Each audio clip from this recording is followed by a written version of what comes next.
We are the Fourth. We are Arizona.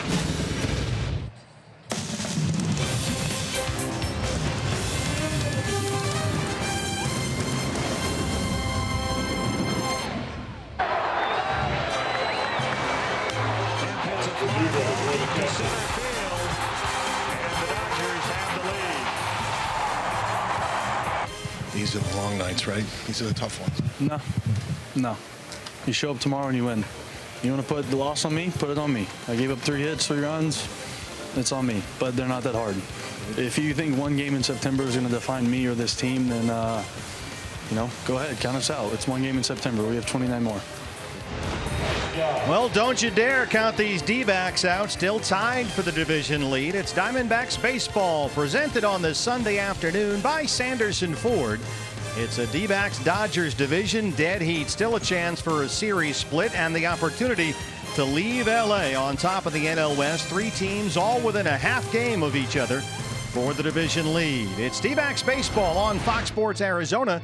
And welcome to the broadcast. Steve Berthune, Bob Brenly along the way. D-backs and the Dodgers. Diamondbacks came in here with a division lead. They can still leave that way. But, Bob, you heard Archie Bradley a moment ago. How would you characterize last night's game? Well, it was crushing for fans and for broadcasters. But for players, you have to let it roll off your back. As devastating as that loss last night might have seemed, I think Archie Bradley has the right attitude. You know, it happens in this game. They have good players on the other side of the field, too. Last night they were a little better. But today you get a chance to do it all over again. A couple of outstanding pitchers on the mound today. A rookie and a veteran. For L.A., it's a rookie Walker Buehler. And for the Diamondbacks, it's the veteran Clay Buchholz, who has given up, Bob, only 1 run in his last 3 starts. Yeah, the entire rotation has been outstanding over the last 10 days or so. But Clay Buchholz is leading the charge. In hhis last 3 starts, he's a perfect 2-0. He has had a no decision against the Giants and Madison Bumgarner. Through no fault of his own, the D-backs lost that one 1-0. He's just been on top of his game. His command has been fantastic. All right, let's get a split and get out of here with the division lead. D-backs and Dodgers on Fox Sports Arizona. D-backs baseball on Fox Sports Arizona is brought to you by CenturyLink, connecting you to the power of the digital world. By the NASCAR Can-Am 500 at ISM Raceway, November 9th, 10th, and 11th. And by your Valley Honda dealers, where you'll get more standard features for less money.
plays and D-backs home runs, score free Jumbo Jacks only at Jack in the Box. By Chaz Roberts, Air Conditioning and Plumbing. Choose Chaz. By First Watch, the Daytime Cafe. By One AZ Credit Union, let's bank together. And by Gila River Hotels and Casinos. The Card by Gila River Casinos earns you rewards 10 times faster than ever before. Sign up for the Card today. Well, here's one for you. The Diamondbacks have never lost a 4-game series at Dodger Stadium. A chance to keep it that way and salvage a split. Buehler and Buchholz is next on Fox Sports Arizona.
Some cloud cover today, but warm, 76 degrees.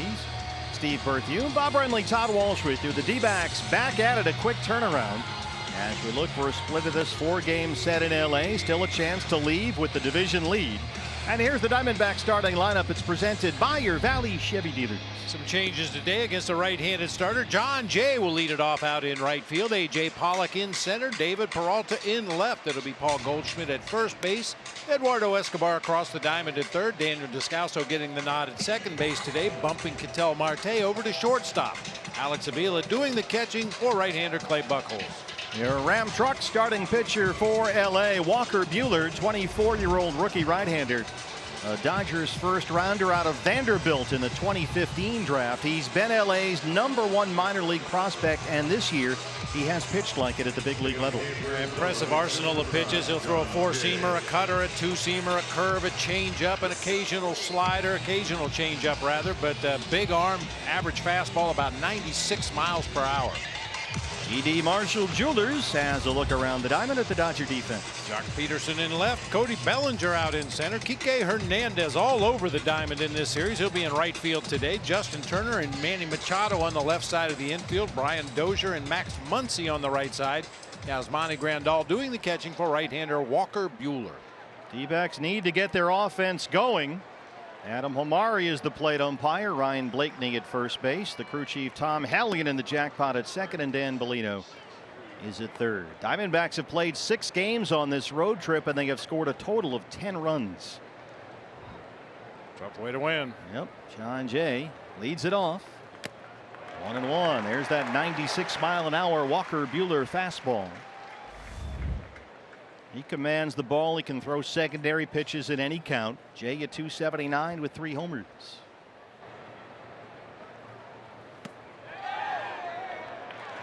Yes, he went, says Dan Bellino, and it's 1-2.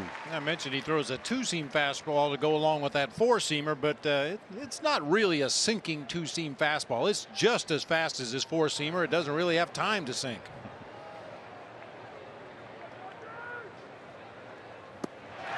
And there's that sharp, biting curveball. He's got a good one. Sinks it, cuts it. He's got a sharp, biting slider, and here's the curve. This is always a tough game when you're facing a pitcher you've never faced before. Obviously, you can do a lot of video scouting. You can get reports from your advanced scouts, but until you actually step in that batter's box and see it firsthand, it may take an at-bat or 2 for the Diamondbacks hitters to figure out what Walker Buehler's all about. Well, A.J. Pollock now under 260. He is 0 for 13 in the series. First pitch swinging. And that's out of play. Time for our Valley Honda dealers. Key to the game. Anyone? Anyone? Buehler. Don't take the day off. We had to get one reference in there anyway. Chance to get the 4-game split. Get that division lead back. 0-1 on Pollock.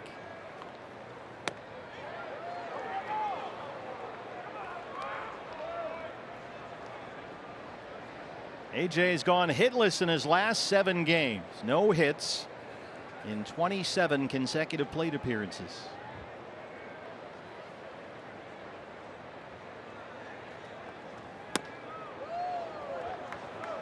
Now we're told that Walker Buehler had Ferris on the back of his jersey for Players Weekend. That's a little fun. I like that. It's got a sense of humor about it. I guess you have to.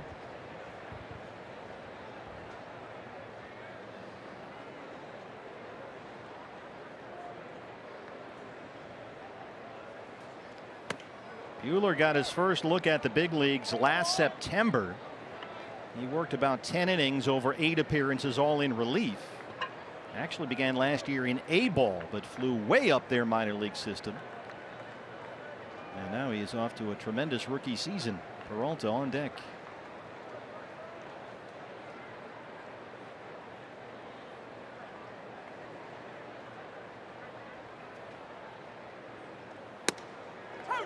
There's a strike at the knees, says Adam Hamari. Full count, 3-2.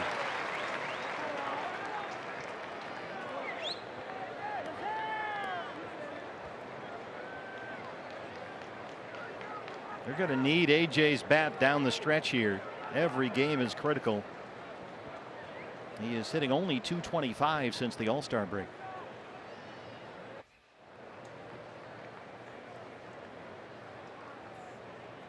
Only 26 games to go, including today.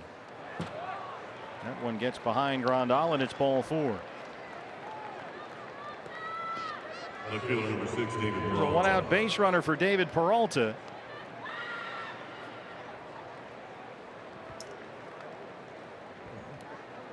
David hitting .298, 26 home runs.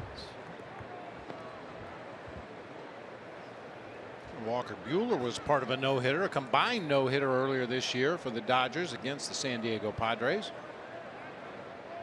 So that's something. That was in Mexico too. He did it on foreign soil, if you will. AJ's got all his accoutrement on there. Got to get that oven mitt on that left thumb. That's the thumb he broke back in the middle of May on that diving catch attempt against Milwaukee.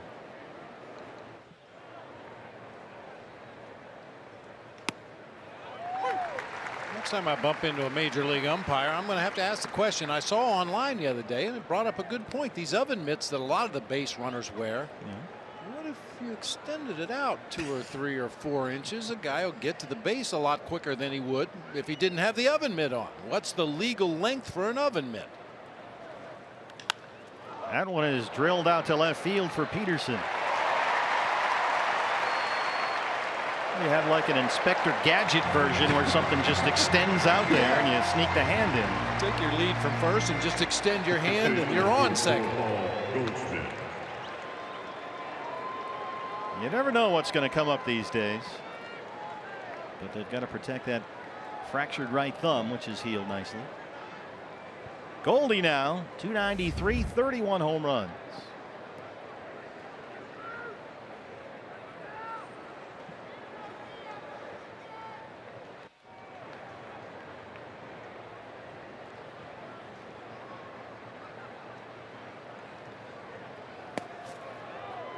Buehler working from the far first base side of the rubber. Goldie has 5 hits in this series. He homered Friday.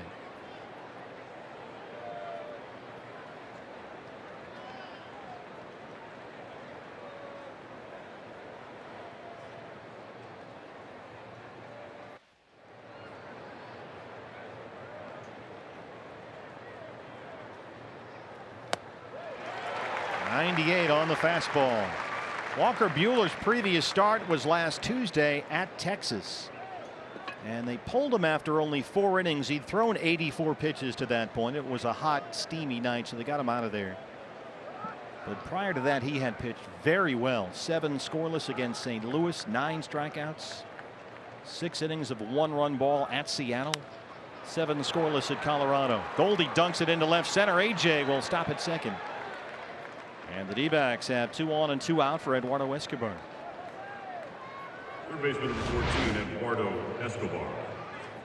Like a hard slider working its way outside to Goldie that time. Caught it right off the end of the bat. Boy, it's nice to be big and strong. You mishit a ball out near the very tip of the bat and still get it out into center field for a base hit. He's reached base safely now in a D-backs record 45 straight road games. He's had a base hit in 40 of those games. Escobar. He has singled twice and homered in this series. He got the scoring started with a leadoff home run in the second against Clayton Kershaw yesterday. Tried the backdoor breaking ball, it missed 1-0.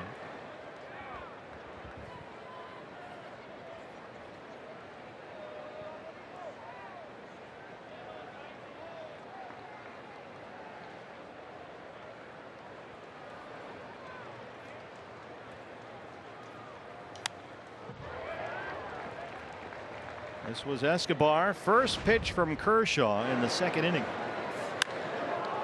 Well, we saw Kershaw the first time through the Diamondbacks order yesterday. A lot of first pitch fastballs, and Eduardo Escobar went to school, and the very first pitch he ever saw from Clayton Kershaw, he launched out of here to left field. His 5th home run as a D-back in 30 games.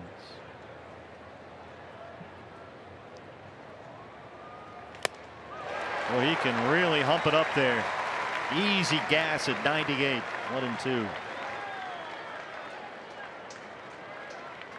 It's hard to get on that upper 90s fastball when he's got that wicked curve and slider.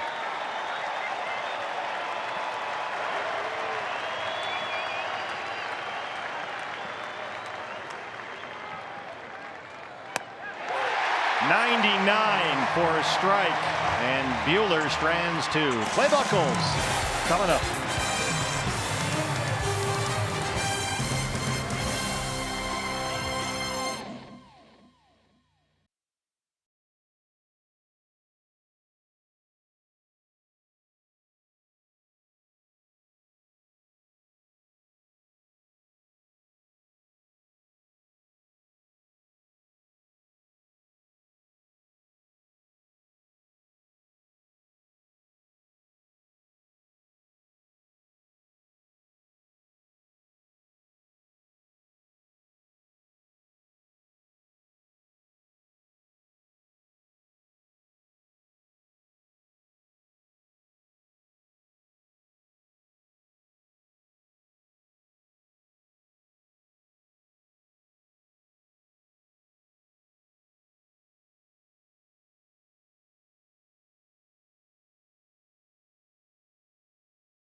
years and 1 day removed from throwing a no-hitter as a Red Sox rookie. Now reinvented. He's a wily old veteran with Arizona. He comes into this start riding a 15-inning scoreless streak. It's been a while since he's faced the Dodgers. His only career start against LA came back on June 20th of 2010. Not a while ago. 6 2/3 innings of shutout baseball in that game, but that was a completely different Dodger team than the one he's going to face today. Jock Peterson will lead it off. He's the left fielder today. 246, 19 homers.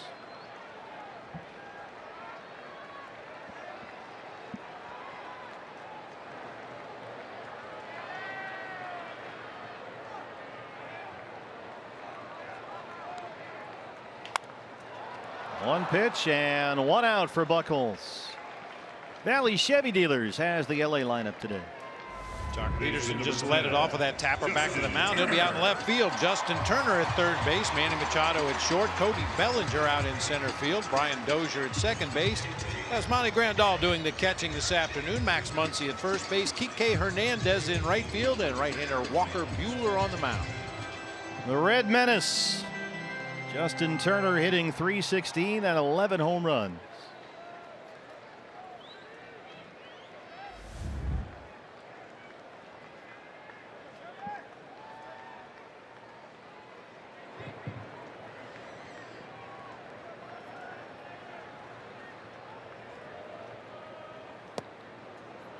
Fastball right there.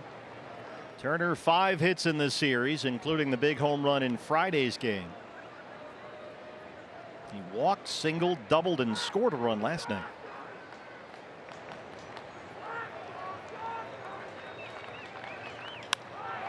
Fly ball, right field. John Jay fighting that sun. Some of the cloud cover is burned off now. 2 down. E.D. Marshall Jewelers has a look around the Diamondback defense. John Jay already in action out there in right field. A.J. Pollock will be in center. David Peralta over in left. It'll be Escobar, Marte, Descalso, and Goldschmidt. Third to first across the infield with Alex Avila doing the catching today for right-hander Clay Buchholz. Buchholz with 2 outs on 3 pitches. And here's Manny Machado and an even .300 with 33 home runs.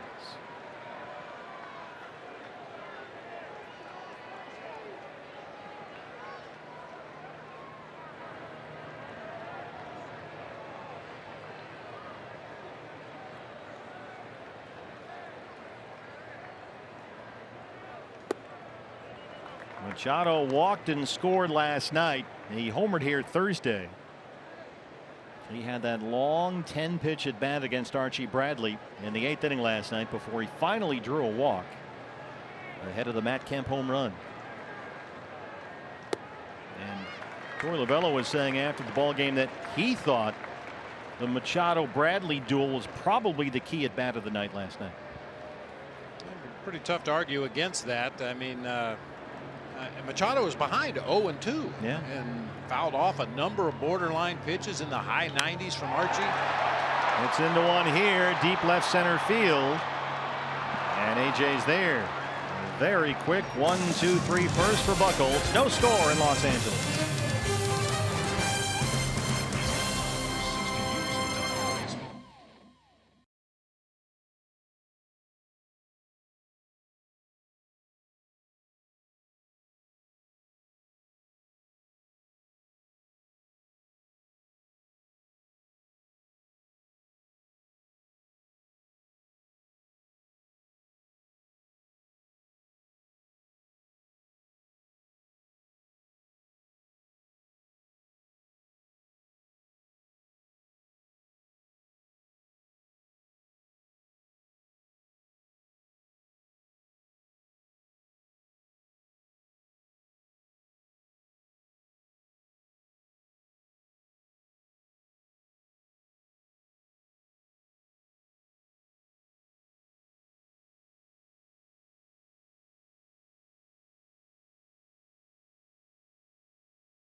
coming up Saturday. First 20,000 fans to our game against the Braves take home the Ketel Marte Luchador bobblehead. It's courtesy of Pepsi. You got to have this one. dbacks.com is the place to go. That is a sweet bobblehead. I've been getting a lot of requests from friends about that Luchador doll. I can't get to the ballpark that night. Is there any way I can get that doll? Well, you're going to have. Todd might know a guy. Todd knows guys. Yeah, our director Brian Moss raises a good point. Don't you have a staff to take care of these kinds of things? Yeah, but they're very busy with other things as well. So I'm not sure that's true. Daniel Descalso. That's what I'm told. Leads it off. You fell for it again, huh? Yeah. That good curveball from Buehler. Daniel 247 and 11 home runs.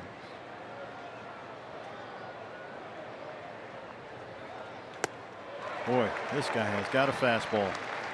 It's a big time swing and miss fastball. We've seen 96, 98, 99, and we're just getting started.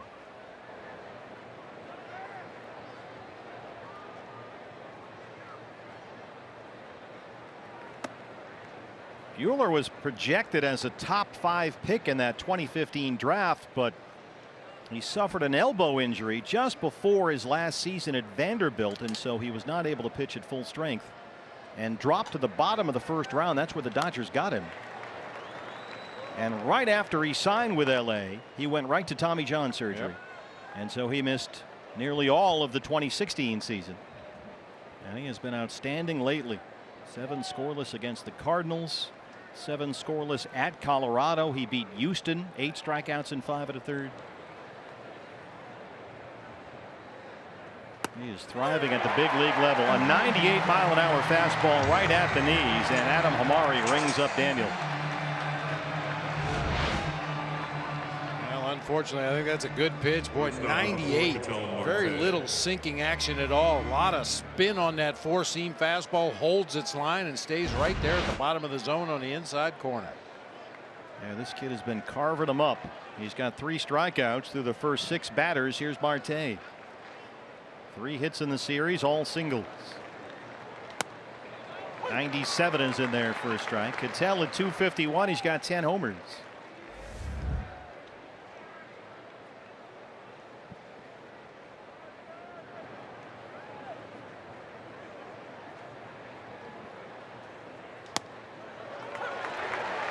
Well, you can really command that thing too. It's not just the fact it's 98, 99. It is right around the black of home plate, all on the edges of the strike zone.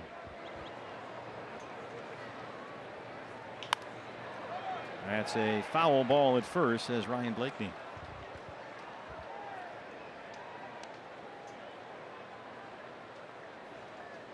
Yeah, not all 96-mile-an-hour fastballs are created equal. Sometimes a guy has a delivery that is so smooth and so easy and effortless, and when the ball comes out of his hand, it looks like it's going 196 miles an hour. Other guys work as hard as they can to get up to 96, really laboring out there. Chases a 98-mile-an-hour fastball up and away, and that's 3 consecutive strikeouts for Walker Buehler. Catcher number 5, Alex Avila. You certainly can't do Buehler any favors today. As you mentioned, his command has been really good around the edges, around the corners. If he threw a ball that high out of the strike zone, it's because he wanted to. Alex Avila behind the plate today.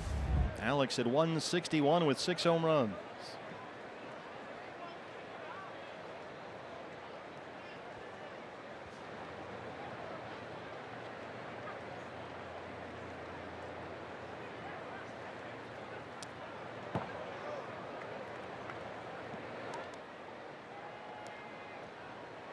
Not only is it the fastball with Buehler, he will throw his slider in the strike zone a lot more often than most pitchers who favor that pitch. Usually they'll try and use the slider by getting hitters to chase it out of the zone, like Patrick Corbin does a lot, for instance.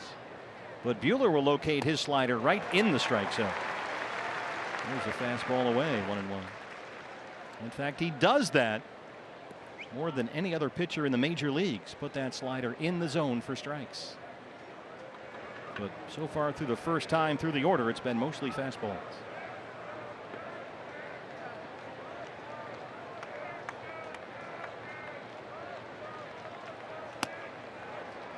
Missed a 94, 2 balls and a strike. That's a little cutter that he'll throw from time to time. His four-seam fastball and his sinker are both in the mid to upper 90s. The cutter in the low 90s.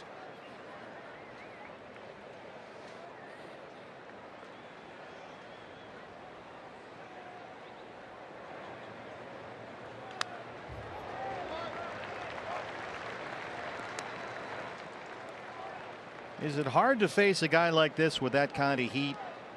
Day game after a night game, you're a little groggy, you're still kind of loosening up or trying to. Had a night game last night, bright sunny day here today now. I think it just depends on how many cups of coffee you've had this morning. I mean, day games after night games, you know, we talk a lot about them, and certainly a lot of managers change their lineup day games after night games, but it's just another ball game. Yeah, the bright sun probably more of a factor than anything else today. And we started under cloudy conditions all morning and right up until game time. It looked like it was going to be a gray overcast afternoon, and then suddenly the sun burst through and started to heat up a little bit. Full count, 3-2.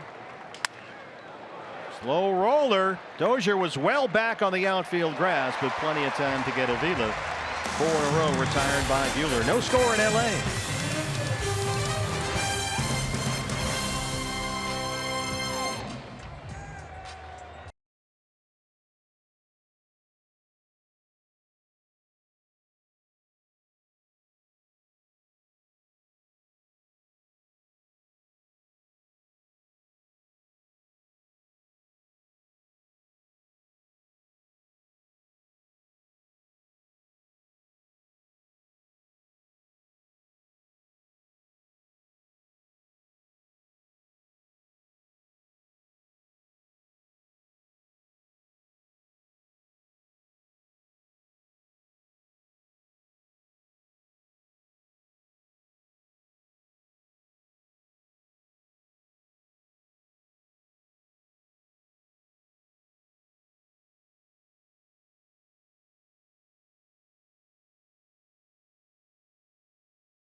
%50 off all pizzas at regular menu price using promo code DBAX50 at papajohns.com.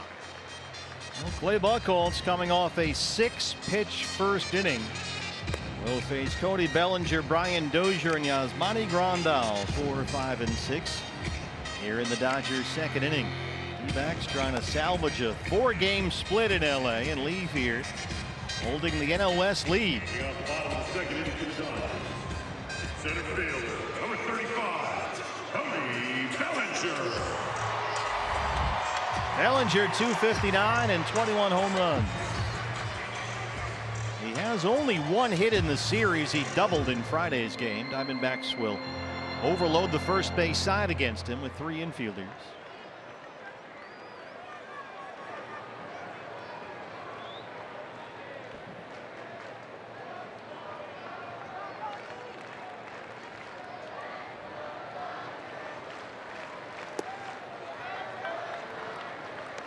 StatCast AI powered by AWS. There's a look at the spray chart for Cody Bellinger. Pull shift on the infield, and John Jay extremely deep in right field, just a couple of steps in front of the warning track out there.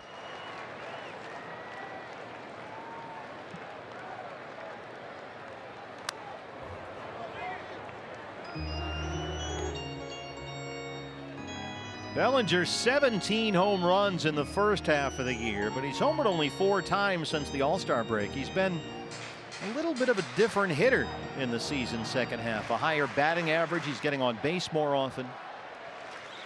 He's not chasing slug as much as Dave Roberts likes to put it, trying to hit home runs all the time. That just made him a better overall hitter. Better at bats, higher quality, working the strike zone, taking some walks. Yeah, the old saying in the game of baseball, if you try to hit home runs, you can't hit home runs. I don't think that applies to Cody Bellinger. It looks like he's trying to hit a missile every at bat. I'm sure at the age of 23 he will revert to form like that and try and back leg one or two. Yanks that one foul, and it's 2 balls and 2 strikes. Bellinger admitted there was some searching going on in the beginning of the year, trying to get back to what he did last year when he was the unanimous National League Rookie of the Year and smashed 39 home runs. That was a National League rookie record. He got a little bit exposed in the postseason last year. A little bit? Yeah. Maybe more than a little bit. The Astros went after him. Fastballs up and in above the hands. A lot of breaking balls down in the zone. Bellinger in the World Series last year against Houston struck out 17 times in 28 at bats. A World Series record. Full count, 3-2.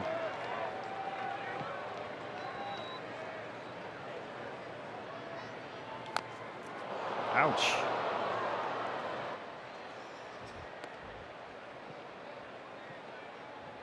Not sure if his leg is hurt or his pride. Maybe a little both. Trainer's going. Oh, Oh, yeah. That's way up on the shin. Wow. They're running out there to have a look. Yeah, it looks like it hits him about halfway down that right shin. Oh, my goodness. That hurts. Of course, Bellinger grew up in Chandler, played at Hamilton High School, played on Chandler's Little League World Series club. 4th round pick by LA in 2013. It looked a little bit like the Andre Ethier foul ball a couple years ago in spring training that ended up breaking his leg. I mean, you see guys foul balls off their front leg all the time, but Andre Ethier was out for darn near a whole season. Yeah. Didn't come back until the very tail end of the year. So one more time now on 3-2. Buchholz and Bellinger. That is blistered down the line, but foul.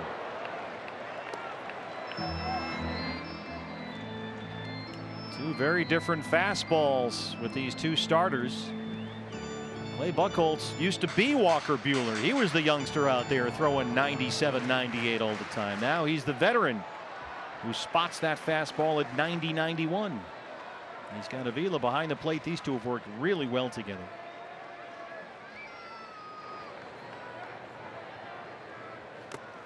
And it gets him to chase. Working around the edges of the strike zone. There's the cut fastball. That's one of the things you learn as a veteran pitcher. Once you lose that high velocity fastball, how do I still get big league hitters out? Well, you stay on the corners with some movement, a two-seamer that backs a lefty off, tails back to the corner, a backdoor sinker here to a right-handed hitter, and then you complement that with a pitch moving the other way, a cutter out there in that same location just off the outside corner. Got the benefit of the doubt on the call right there, but that's how Clay Buchholz lives in the major leagues now, on the corners. Gets a strike to Dozier. Second baseman at 225 and 20 homers. Now we talked about that with Todd during the pregame show about Buchholz, how he's always, it seems, throwing strike one, always working from ahead in the count. Like right now, 0-2. But he's had such outstanding command. He's around the plate so often. He's actually been getting a lot of strike calls on pitches that are just outside the strike zone, especially with that fastball.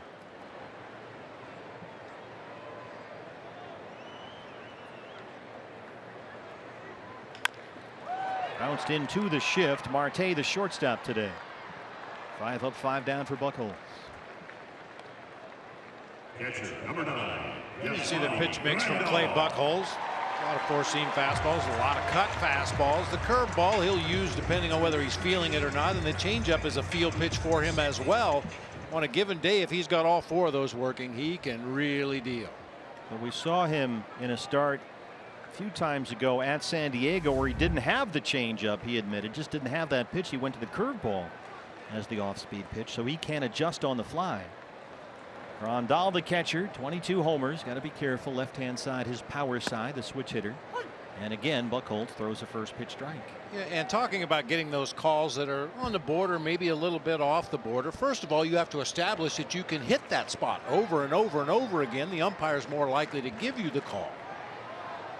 And your catcher can really help you as well. I remember going out from behind home plate to warm up a guy before his start, and I would tell the plate umpire, boy, you're in for a treat today. This guy has been on top of his game, spotting his pitches. You watch. Wherever I put my mitt, he's going to throw the ball. Try to sell him right away. He's like a Jedi mind trick. These are not the droids you're looking for. Yeah, Clay is among the major league leaders in getting called strike fastballs on fastballs that aren't actually strikes. And that's helped him be so efficient this year. Already ahead of Grandal 0-2.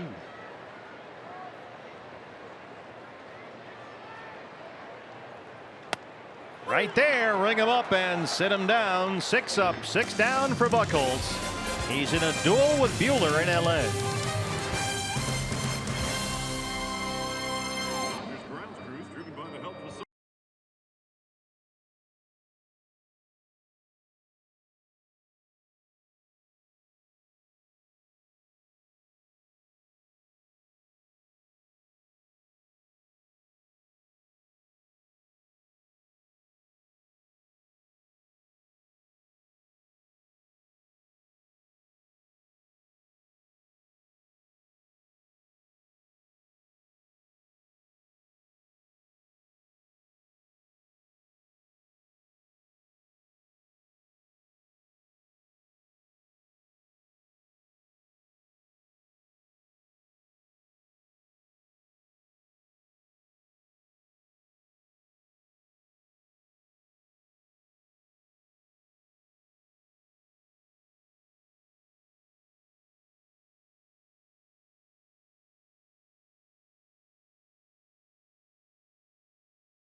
curveballs, throw more curveballs. Throw more curveballs, you give up a homer. So it's not so much second guessing the pitch, it's second guessing the location.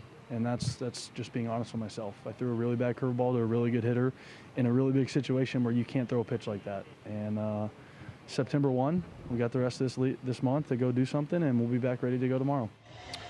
Todd Walsh back here at Dodger Stadium, and Steve and Bob, those are obviously the post-game comments from Archie Bradley last night. Direct, passionate, and accountable, as is his custom after good times or bad.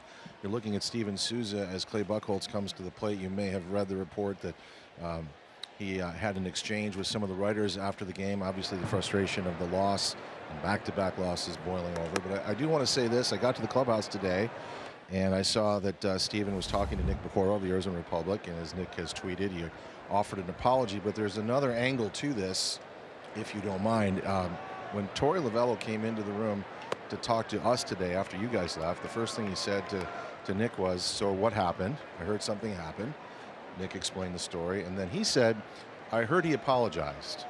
And when that was confirmed, he said, "I'm glad." And my point being, and I don't think I'm taking a leap of faith here, is that the manager was involved in that in some way, shape, or form, and it meant something to him that transpired, because that's out of character for that room, and obviously 2 really, really difficult losses, and so now they move on.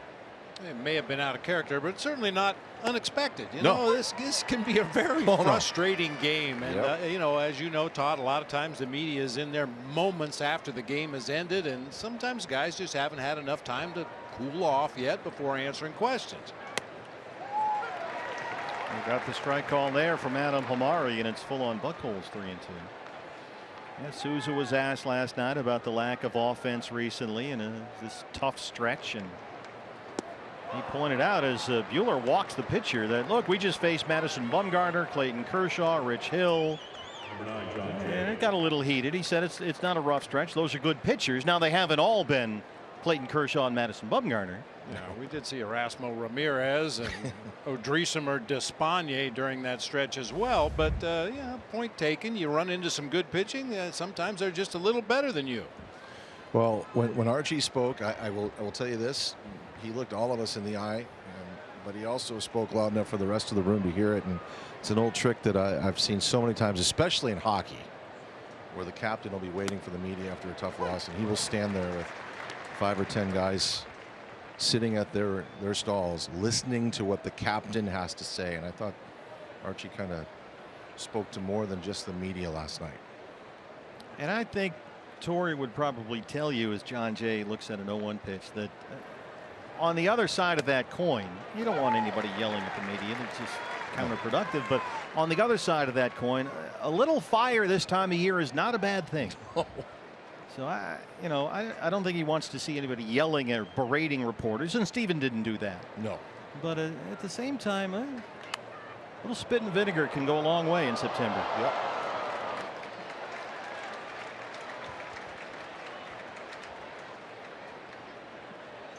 And we know from experience, and I know from being down in that clubhouse in the dugout, that the players are just as frustrated as the fans, and we are up here in the booth. You know, they're trying to do something down there on the field, trying to do something amazing this season, and you know, there are going to be days when it doesn't go the way you planned, or the plans go sideways in the middle of the ball game or late in the ball game, and those are tough losses for any team, regardless of where you're at in the standings. And you know, occasionally you boil over a little bit. I don't think there's anything wrong with it. It should be directed to the proper people or the proper situations. 1-2 on John Jay. John struck out to lead off the ball game against Walker Buehler. Well, just look at the timeline, and I'll get out of your way here, of when that door opened and what happened here. You guys, the game ends, you guys do a little recap, and that was less than 10 minutes. Clearly less than 10 minutes last night. And we're in the room with the manager, and Archie was waving us to his stall to speak. And that's, I mean, it's still hot. Very fresh. There was also a part last night and again today with Torrey where he was, as John Jay strikes out, in a sense, waving his arms over his head and going, oh, okay, big picture here. We said back in April we want to be playing meaningful games in September, and we have that. And this is what it is.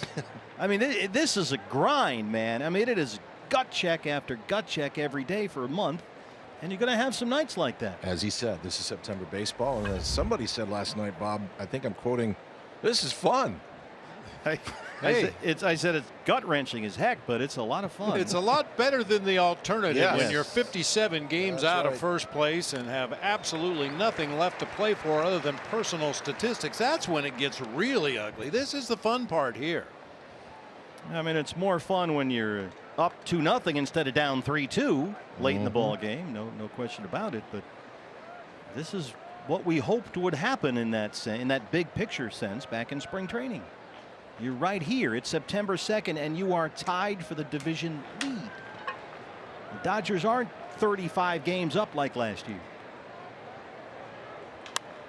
This is popped up. Very shallow right. Kike Hernandez. Dozier drifting out there. And it gives way to the right fielder.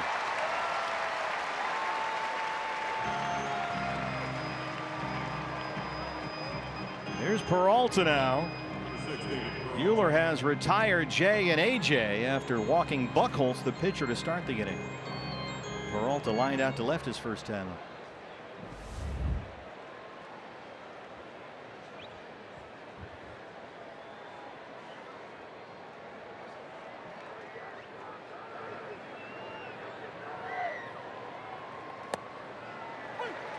Fastball in there for a strike, 0-1. Well, so far, and this is only the beginning of the second time through the order, we've seen Walker Buehler throw a 99-mile-an-hour fastball and a 79-mile-an-hour curveball. Go get him. Yeah. And the thing about it is, for a young pitcher, his mechanics are so solid. Every pitch comes right out of the same arm slot, right out of the same delivery. You occasionally get a young guy, when he throws a breaking ball, his arm angle might drop slightly, trying to get a little more sweep on the breaking ball, or he might pull his elbow in closer to his body on the changeup. Every pitch Buehler throws looks just like the one before it. Finally starting to see that slider a little bit. He just missed with that one. 50 pitches, 32 strikes. Goes back to the high heat. That's some serious cheddar right there. I mean, we know that physically it's impossible for a baseball to rise from the time it leaves the pitcher's hand until it gets to that catcher's mitt. It just doesn't sink as much. Gravity doesn't affect it as much when you have the kind of spin rate that Buehler does and the kind of velocity he has. He's got a gravity defying fastball. Yes, he does. That's a lot to deal with, especially when it's 98 miles an hour. Peralta pops it up to left. Peterson calling for it. Pitchers duel in LA. No score. D-backs and Dodgers.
In 2002, Mark Grace doing his best Mike Fenner's impersonation against the Dodgers. Oh no, don't throw it. David Ross' first career home run came against Mark Grace. Happy anniversary, Gracie. And he always said he wished that David Ross had made the Hall of Fame, so he could say he gave up a home run to a Hall of Famer. Well, I might not have used Gracie had I known. He's a dead fly ball pitcher. The 3 outs he got were all fly balls. Just bad managing, and so that was my fault. Max Muncy, who hits a fly ball from time to time, leads off the third against Clay Buchholz. Buchholz has been tremendous so far. 6 up, 6 down with 2 strikeouts. Muncy, 30 homers. He's hitting .256.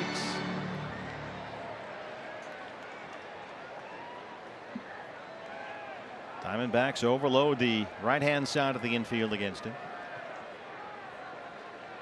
Muncy hitless in the series.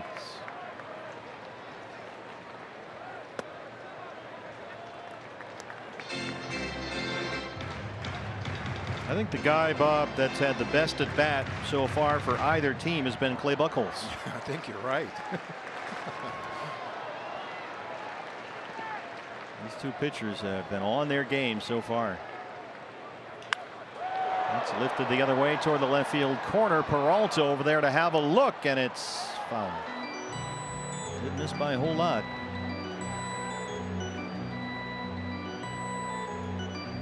Max Muncy, 30 home runs. He'd hit a total of 5 homers in parts of 2 previous seasons in Oakland, and then didn't even play in the major leagues last year. But this year, he was in the home run derby at the All-Star game, so go figure.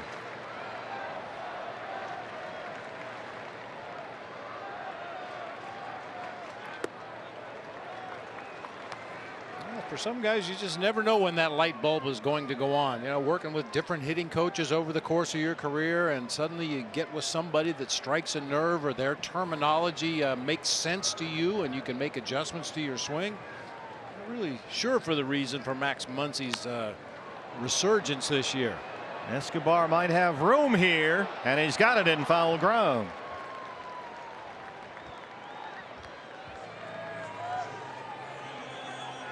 Brings up Kike Hernandez.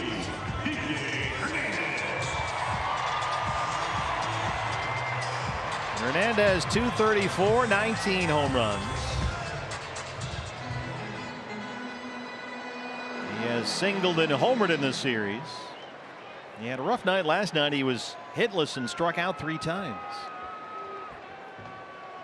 But of course had that big home run against Zach Greinke on Friday.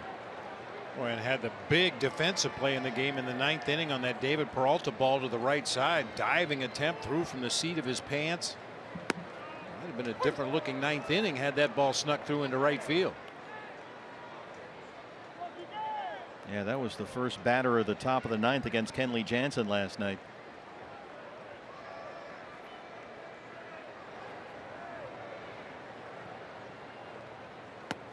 Say one thing for Kike Hernandez is he can play well defensively anywhere. He's played all over the field. Every position except catcher. He's in right field today. We've seen him in center. We've seen him at first, shortstop, third, second.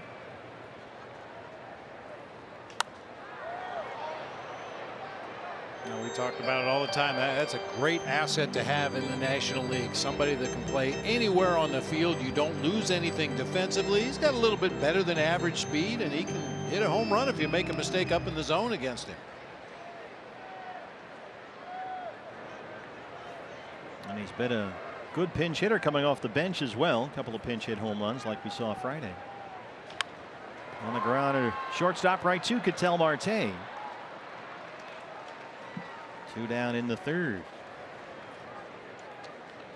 Hey fans, MLB.TV now available at a lower price, $49.99, and you can watch every out-of-market regular season game and get a free subscription to MLB at Bat Premium. Blackout and other restrictions do apply, so visit MLB.TV and take advantage of this special offer. Don't miss a game in September. Walker Buehler, the pitcher.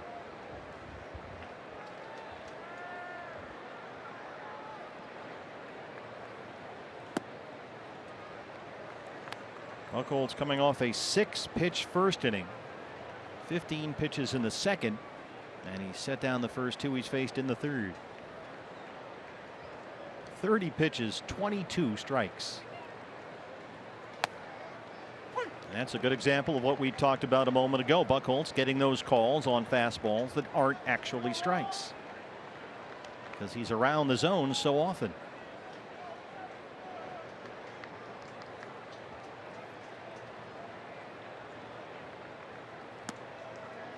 That one is low, 2-1. And his credit, at least so far with the Diamondbacks, when Clay Buchholz has missed his spot, it's almost always in his favor. He doesn't leave that cutter over the heart of the plate. If he misses, he's going to miss farther off of the outside corner.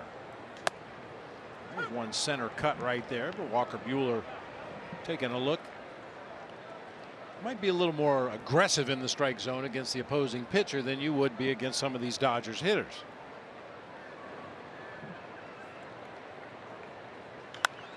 That one is fair down the line. It just stayed inside the bag. And Buehler has the Dodgers' first hit against Clay Buchholz.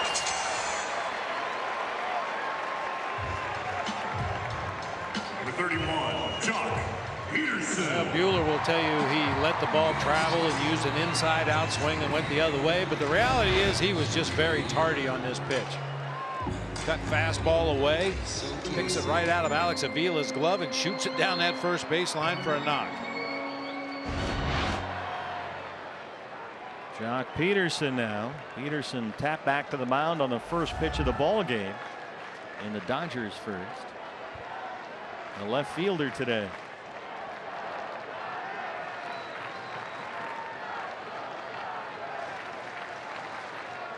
So Scalzo backs up on the grass at second. And curveballs to strike 0-1.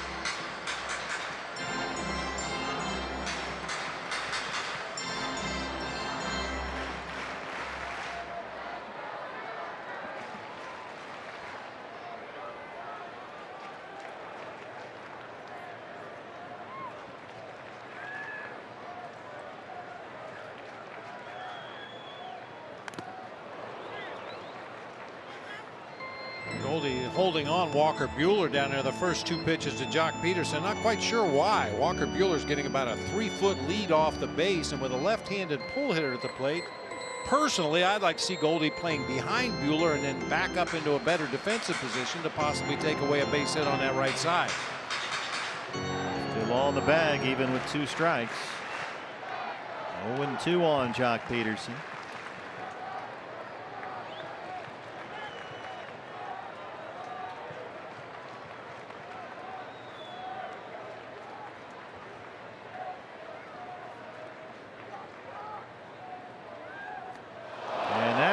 Peterson, a 2-out base hit by the pitcher. He plunks the leadoff man, and it's a chance for Turner.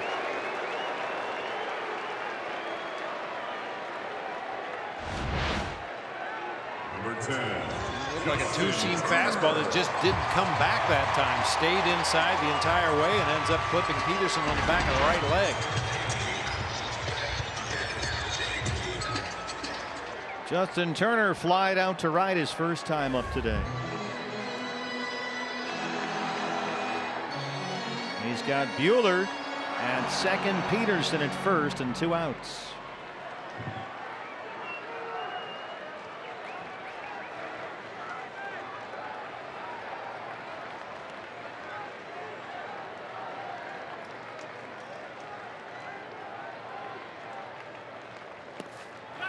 That gets behind Avila, and the runners move up. Now a single suddenly can make it 2-0 Dodgers.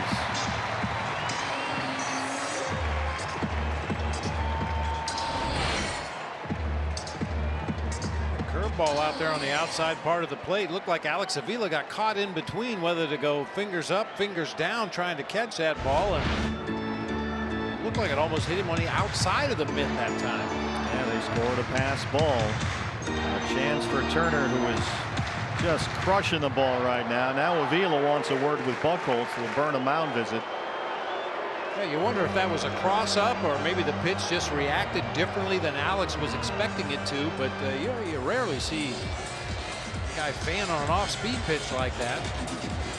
Like Butcher might as well, since you've used the mound visit, let's get our money's worth and get everybody involved, because the guy at the plate is a deadly weapon these days. The Red Menace, Justin Turner. The numbers have been spectacular since the All-Star break. He's hit .408. Been on base almost half the time. Wow. He's up there with 2 outs and runners at second and third.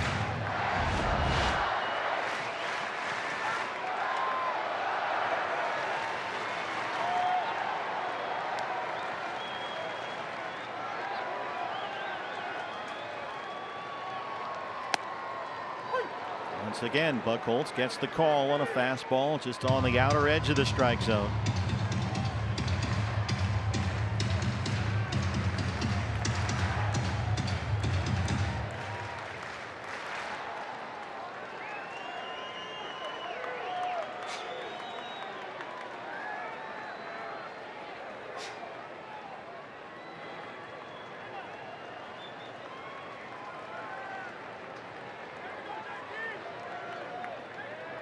Buchholz has put himself in trouble here. A base hit by the pitcher, and then a hit batter. 1-1 on Turner.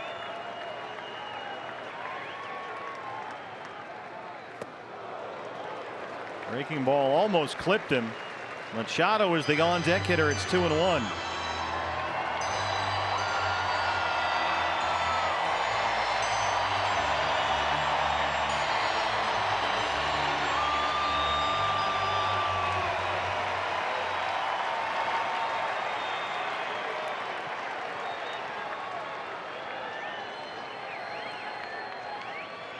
Well, you weren't kidding about Turner's new stance. He is wide open with that crow foot bent backwards.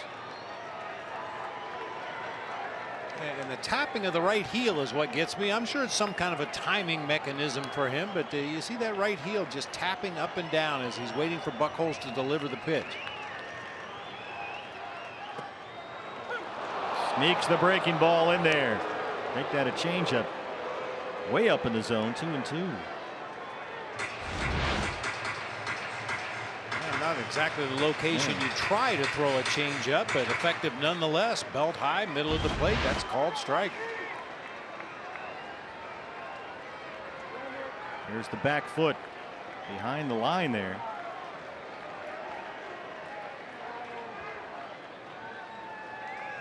Well, that's the Gonzo rule. We've talked about that before. Any part of your foot in contact with any part of the line on the batter's box, you're considered to be in the box. I'm sure catchers love that. 2-2 to Turner. Out of play. Used to get that about once a series. He's out of the box. No, he's not. Gonzo stood in the same place every at bat, right back there, and that back line of the batter's box. His left toe barely touching the back line. With as good a look as possible at that pitch.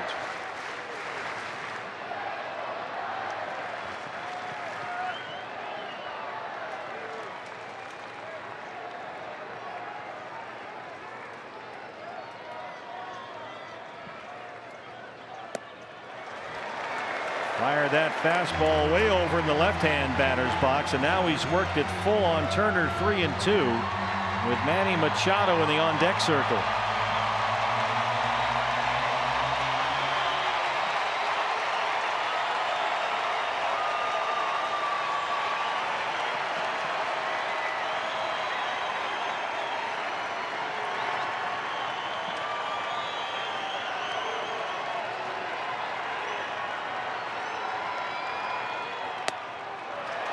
He walked him, and the bases are loaded for Machado.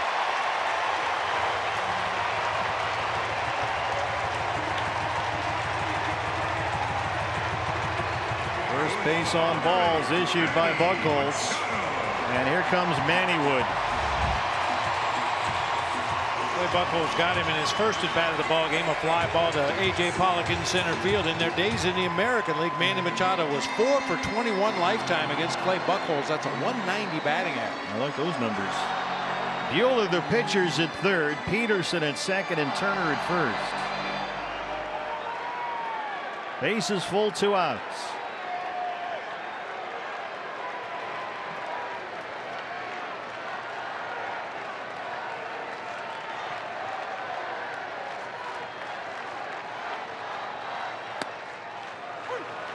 Still getting those calls out there from Adam Hamari.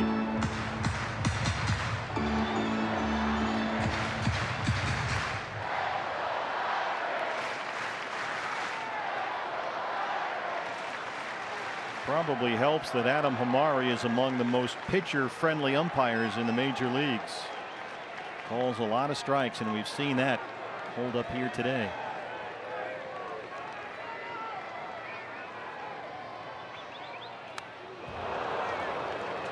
On one up, a cutter just above the strike zone, and plays ahead 0-2.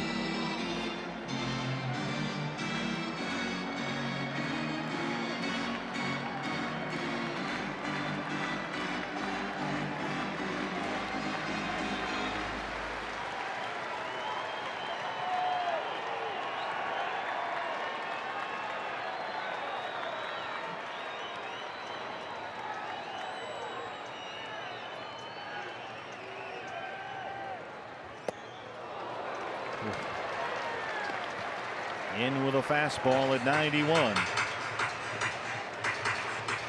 Machado has homered in 4 of his last 7 games, 33 on the year.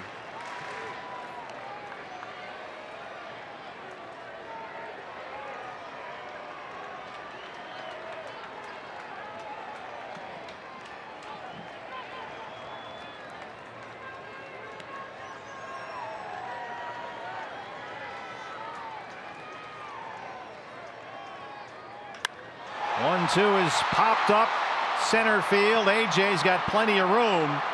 And Clay Buchholz walks the high wire, but he gets Machado to leave him loaded.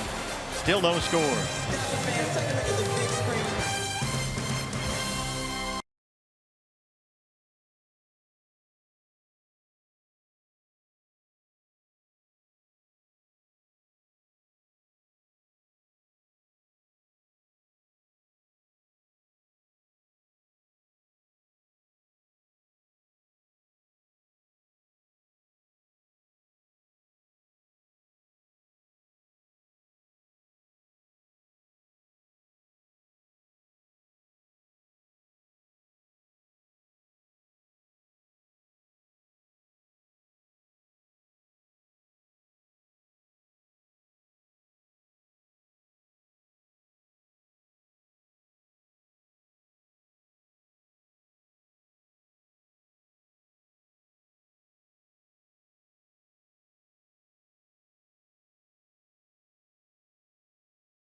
Fighting it out for the NL West lead. They're tied up right now.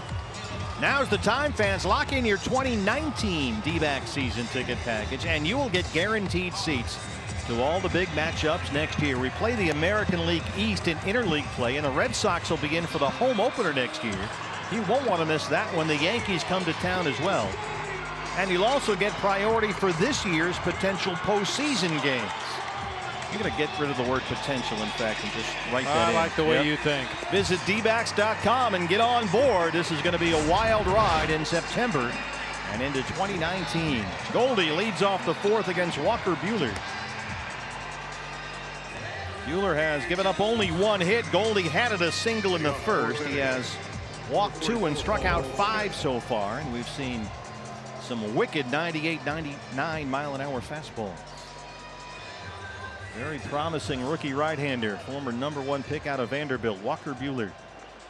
He's only 24, just turned 24 in July, actually.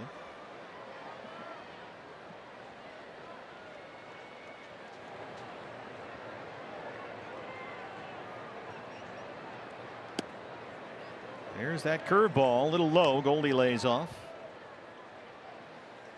You know, his fastball curveball combination remind me a little bit of a young Doc Gooden. Wow. Doc had that four-seamer that seemed to rise as it got into the hitting zone, and he complemented that with a straight over-the-top curveball. He starts Goldie off with a couple of breaking pitches, the curveball and the slider right there. That slider just missed a little low. Comes back with a hard fastball in on the hands. 2-1. Doc Gooden, that's pretty high praise indeed. Just the way that four-seamer explodes out of his hand and holds its line. You don't see any sink or movement on it whatsoever. Curveball has really tight rotation, straight down break. Fastball is low. He's being careful with Goldie here. It's 3-1. You've got Escobar on deck. Told the story in the past about warming up Doc Gooden in the 1984 All-Star game in the bullpen at Candlestick Park, and he was just cruising along. You know, we didn't have a radar gun on him in the bullpen or anything, but he was probably throwing in the upper 80s and dropped the curveball in there. I'm watching him warm up thinking, boy, it doesn't look anything like this when you're standing in the batter's box. I could hit this. Well, you know, the third out of the inning was made. He said, okay, I'm going to pop a couple here before I go out and start my inning. Well, there was a lot more gas left in the tank. He almost threw the first one right by me. Full count, 3-2. He got him on a fastball down and in at 97. Buehler's got 6 strikeouts. Number 14, Eduardo Escobar. That two-seamer might have even had a little bit of wiggle on it. I mentioned he tries to throw a two-seamer and get it to sink, but he throws it so hard it really doesn't have a lot of movement. Guys can do that, right? They can throw so hard they throw through the sink. Throw through the sink or the break of a breaking ball, trying to throw it too hard, not allowing the spin and the rotation on the ball to do what you want it to do. Here's Escobar as Buehler misses upstairs for the breaking ball. Struck out looking to end the first.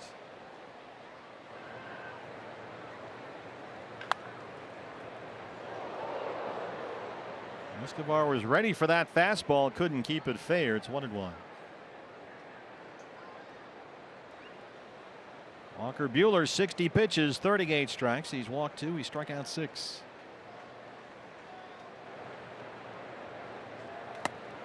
Oh.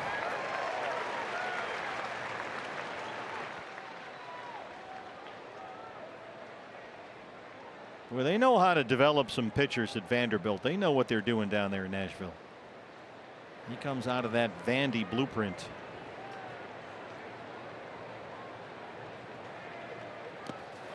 Cannot check.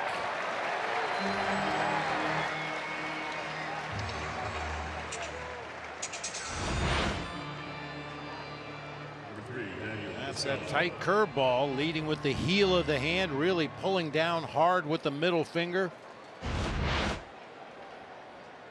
I'll tell you about the next thing for Walker Buehler as he moves forward in his career here in LA. They'll have to put a little hitch in his giddy up out there. You think Clayton Kershaw's got that funky little thing he does in his delivery, Kenta Maeda, Alex Wood. You add a little funk to that delivery and this guy might be unhittable. Talking about maybe increasing some deception or timing. Yeah, something. Kershaw has that thing where it looks like he's going to stride toward home plate and then he pulls his leg back up a little bit and then eventually makes his stride toward home plate, all designed to throw off a hitter's timing. We saw Kenley Jansen do it last night to Eduardo Escobar. The first pitch of his at bat, Kenley Jansen had a little dipsy do in his delivery and Escobar almost stepped out of the batter's box, took a called strike. Descalso's down 0-2.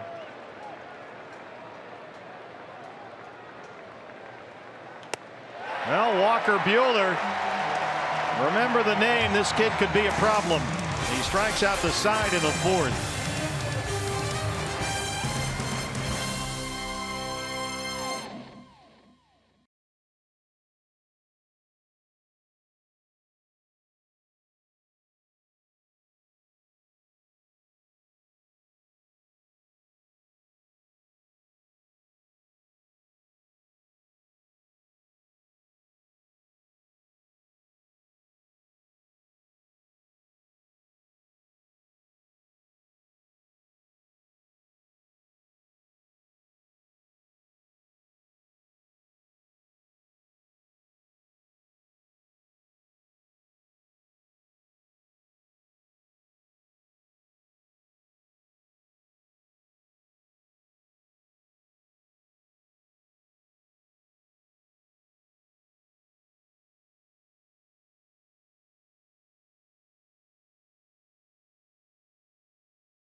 Edge. Look at the location of these pitches and also notice the way Alex Avila receives these borderline pitches, making them look a little bit better than they really are. And once Clay established that he can hit that spot consistently, they started to get more and more calls off the edge.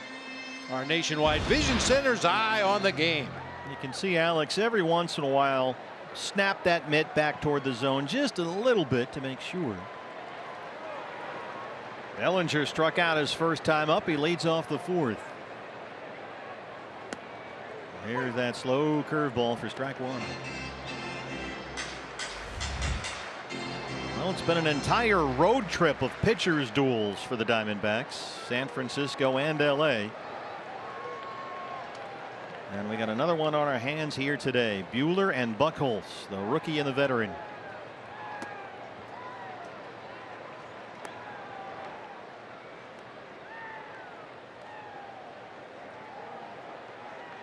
Diamondbacks have the shift on against Bellinger.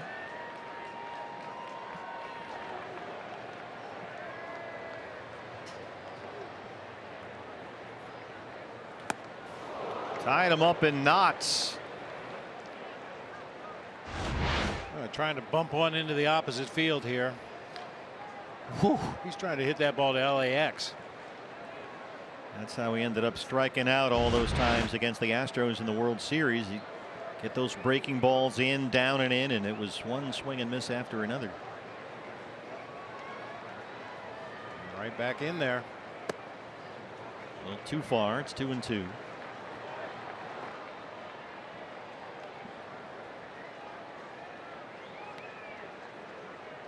Brian Dozier on deck. Then it's Yasmani Grandal.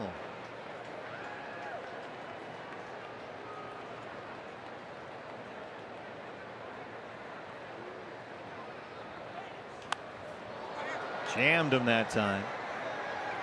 This is a great contrast. You've got the rookie who's just overwhelming guys with stuff, and you've got Buchholz, who's only got 2 strikeouts, but he's winning with location and command. And guile.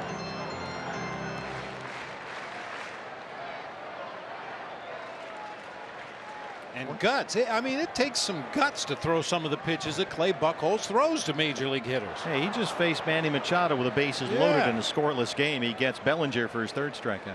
I mean, it's a whole nother thing when you're a young kid. You can rear back and throw 100 miles an hour. You don't have to be quite as exact with your location, but once you lose that velocity, you have to learn how to use what you have, and Clay Buchholz has done that so successfully.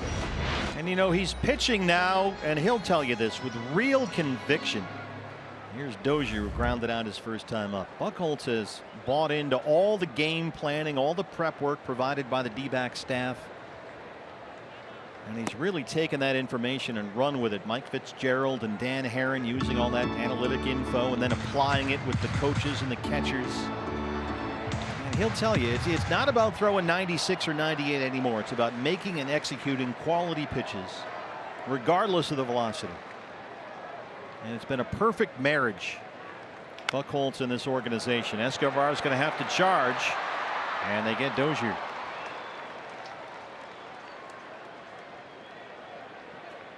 Number 9, Yasmani Grandal. Another part of it for Buchholz is he's just healthy.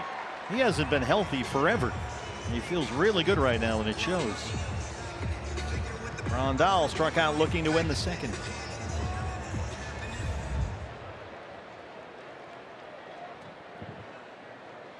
Grandal is 0 for 7 in the series. He's punched out 4 times. Really scuffling since the All-Star break. D-backs overload the first base side against him. Boy, a lot of first pitch breaking balls now. He's getting strike 1.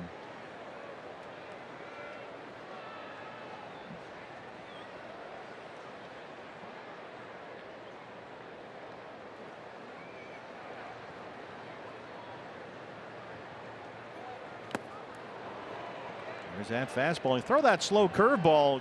91's enough when you pack it up. Especially when it's out there on the corner like that with a little bit of movement.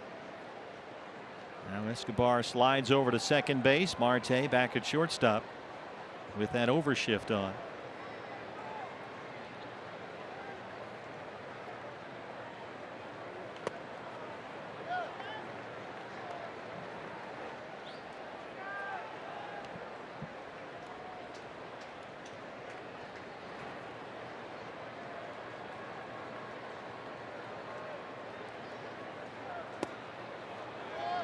Couldn't get him to bite. Tried that cutter down and away. Just off the corner. Buchholz 60 pitches, 40 strikes. Max Muncy would be next.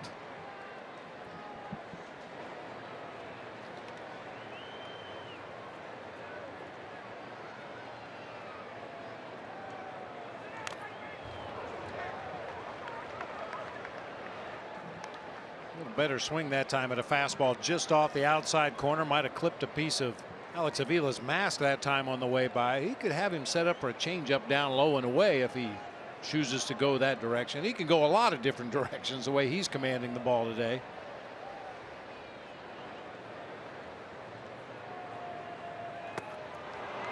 Swing and a miss. He's got 4 strikeouts. No score through 4 in LA.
T-Mobile, the Rockies only a half game back of the division lead at San Diego. Once again, Franmil Reyes comes up with a big hit for the Padres, and they lead Colorado 3-2. They're in the 5th. Yeah, Franmil Reyes has a chance to be my favorite non-Diamondback again. He's been on a roll as of late, and a walk-off homer the other night. Here we go. We got 3 teams all within a half a game of each other for the NL West lead. And it is getting late in the season. It's going to be a wild September. D-backs and Dodgers tied. Colorado a half game back. Only 26 games to go. Ketel Marte leads off the 5th against Walker Buehler, who just struck out the side in the 4th. He's retired 6 straight. Marte a strikeout victim his first time. Buehler has 8 strikeouts through 4 innings. Struck out the side on 13 pitches in that 4th. 1-1.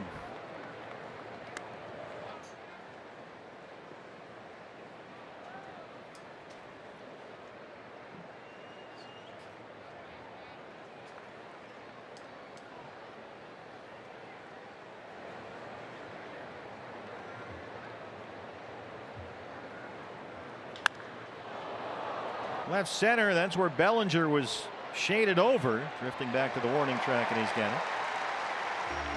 You know, earlier, partner, you asked me about playing a day game and maybe coming out a little bit sluggish, and I suggested just drink an extra cup of coffee. Apparently, the coffee makers were broken in both clubhouses today. Oh, because there's no offense? No offense. Yeah, the Dodgers have 1 hit against Buchholz, and that was by the pitcher Buehler. The Diamondbacks have only 1 hit, and that was back in the 1st inning. Goldie had a 2-out single. Avila grounded out his first time up. The pitchers apparently hit Dutch Brothers on their way to the ballpark. It's a good call. Dutch Brothers is good.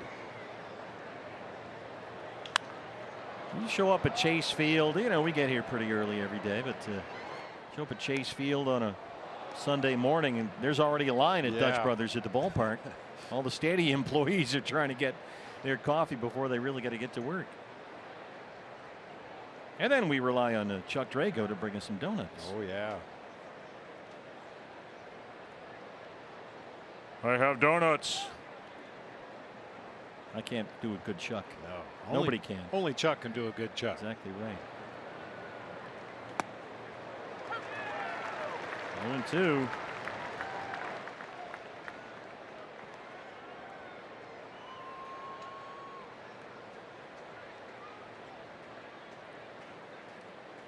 "70 pitches for Walker Buehler, 47 strikes. He has walked 2. He struck out 8. You know, everybody talks about spin rate. Sure. You mentioned that earlier with Buehler. He really spins his fastball. They figured out that on that 99-mile-an-hour fastball he was throwing earlier, it spins around 2,466 times on its way to the plate. No, that's per minute. Oh, look at you. Yeah, see, I thought the same thing earlier. I was wondering to myself, how many times does it actually revolve from the pitcher's hand to the hitting zone? And So if the pitch was actually going for a full 60 seconds, it would spin. 2,000, whatever, 900, whatever you said. Yeah. So that's how they measure it. Yeah. All right. Mike Farron somewhere is thrilled that we even mentioned this. The moral compass. He's the king of spin rate. Shift is on against Avila. Yeah, I had my staff. They took off their shoes so that we could use the toes as well, and we tried to do the math and figure it out, and we came up with conflicting answers. But the reality is the ball only travels less than 60 feet 6 inches after the pitcher makes his stride toward home plate and lets that ball go. So in whatever distance that happens to be, it probably spins 6, maybe 8 times completely around, I think. I can't remember all the math. Avila's had a good at bat. It's a full count, 3-2. Buchholz, the pitcher, on deck. Because we're grading pitchers in revolutions per minute, and the pitch only takes 0.2 of a second to get to home plate. So the math is really confusing. Professor Erwin Corey to figure this out. Nothing like a timely reference. Jock Peterson in left. 2 outs. Anytime the D-backs score 5 runs or more, Taco Bell is giving away 3 free crunchy beef tacos with the purchase of a large drink between 4 and 6 the following day at participating locations. Well, the reason that I'm told that spin rate is so important is because the more spin there is on the ball, the more potential break it can have, and the more it can move. And so that's why you like a guy with a high spin rate. It's not just some arbitrary number to spit out another number. It actually does mean something to scouts and baseball ops guys. It would be interesting to see the spin rate on a knuckleball. I mean, the goal of a knuckleball pitcher is to impart no spin on the ball. So their spin rate is 1 revolution. Have to ask Tom Candiotti, working D-backs radio just to our left. 0-2 on play Buchholz. And there's a fastball for a strike. Buehler has 9 strikeouts. He has struck out Diamondbacks 9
Colts and Bueller, D-backs and Dodgers scoreless. Hey fans, the D-backs and Geico proud to offer military and first responders ticket discounts. Active and retired service members can enjoy up to 50% off select locations for every D-backs game. Get all the info you need at dbacks.com/military. Thank you for your service. Play Buckholz keeping up with the young Buck. Buckholz has set down the last 4 he's faced. He's got 4 strikeouts. He's only walked 1. And he's only given up 1 base hit. That was by the pitcher Walker Buehler. And he'll face the bottom of the LA order, Muncy, Hernandez, and Buehler, 7, 8, 9 in the Dodger 5th.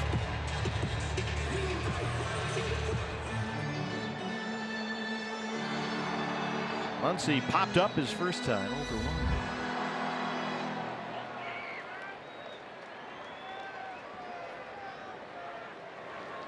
Shift is on against Muncy. 3 infielders on the right side. They have somebody wrote a Max Muncy rap that they played between the innings here. I could barely hear it with the speaker because it's so low, but from what I could make out, it was a kind of a catchy Max Muncy rap.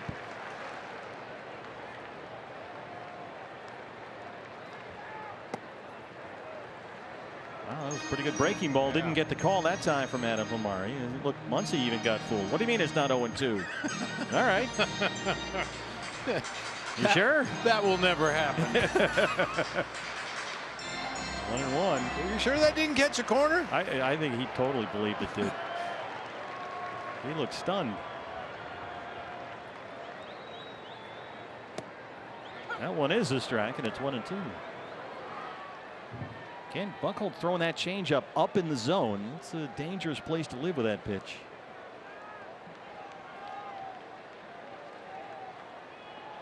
Now Marte slides over to shortstop. Escobar in the second base spot. 1-2.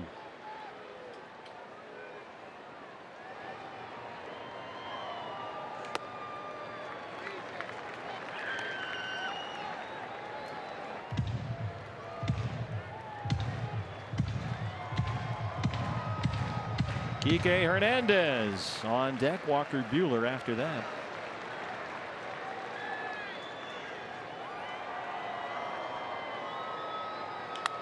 Max Muncy deep to right and gone.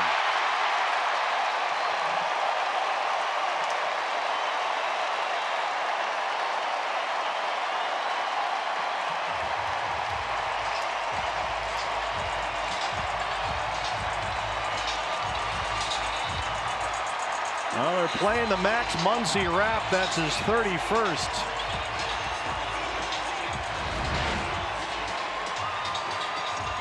How different would the at-bat been had he gotten the call on that curveball that was called away? It changes the entire at-bat. Muncy gets a pitch he can handle and just does sneak it over that fence out near the Diamondbacks bullpen. That's the power that had him in the home run derby this year. And it's 1-0 Dodgers. Kike Hernandez rounded out his first time up.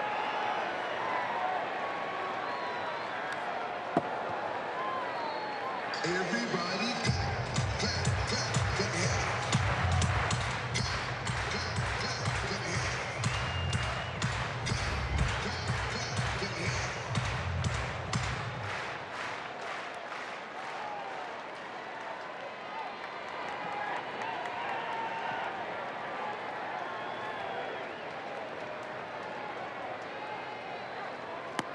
Well, these Dodger power hitters have been heard from in this series.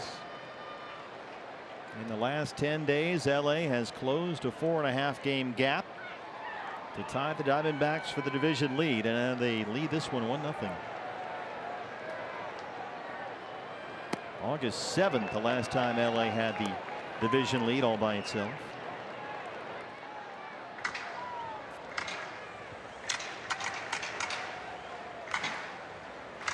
D-backs need a win to salvage a split. The Diamondbacks have never lost a 4-game series here at Dodger Stadium.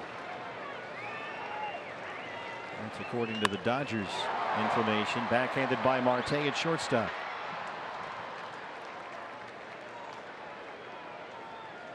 And here is Walker Buehler, the pitcher. 21, Walker Buehler. He has the other LA hit against Clay Buchholz, a 2-out single in the third. Buchholz, after that, hit Peterson, walked Turner, and got Machado to fly out with the bases loaded. It was a 27-pitch third for Buchholz. Other than that inning, he has been remarkably efficient here today.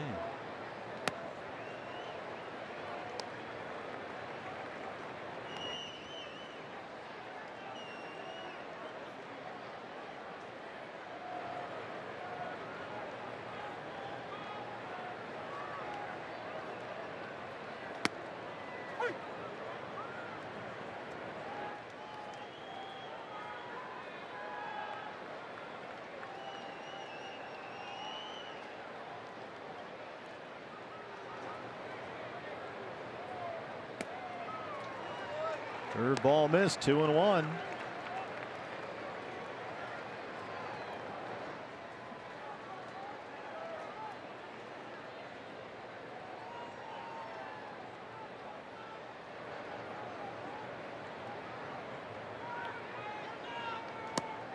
A Muncy home run to lead off the fifth. Snaps Clay Buchholz's scoreless inning streak at 19. He had thrown 19 straight innings without giving up a run. The leadoff man Peterson on deck. And Buehler is 2 for 2. Second time he's punched one down that right field line for a single.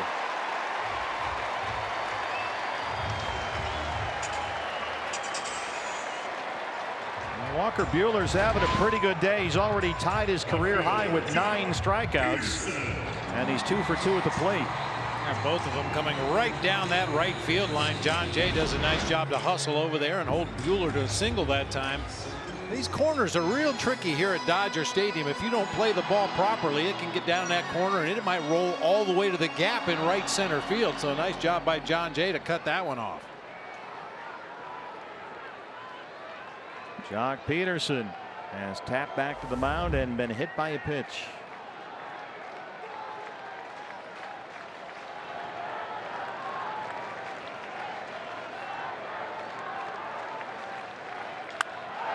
This is headed toward right center. Jay won't get there. AJ has got it. Back-to-back 1-out singles for the Dodgers, and Turner and Machado are coming up.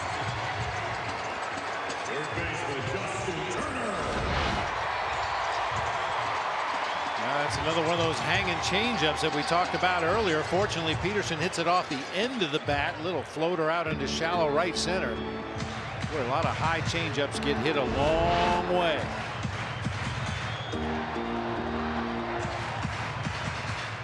Turner is flying out and walked.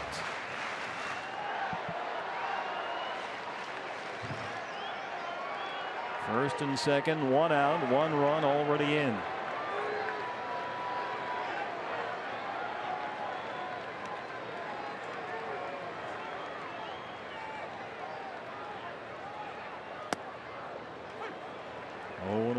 Fastball away.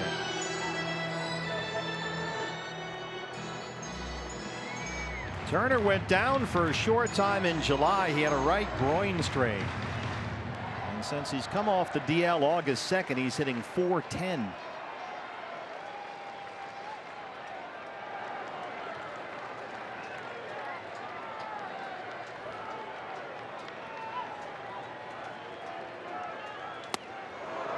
So that's a whole month's worth of .410, but he's down 0-2.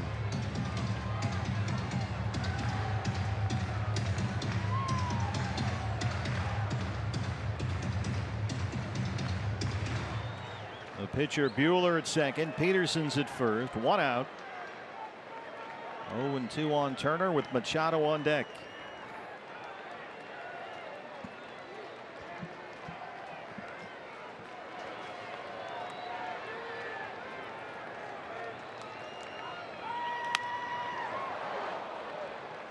That's foul in front of Chris Woodward coaching at third.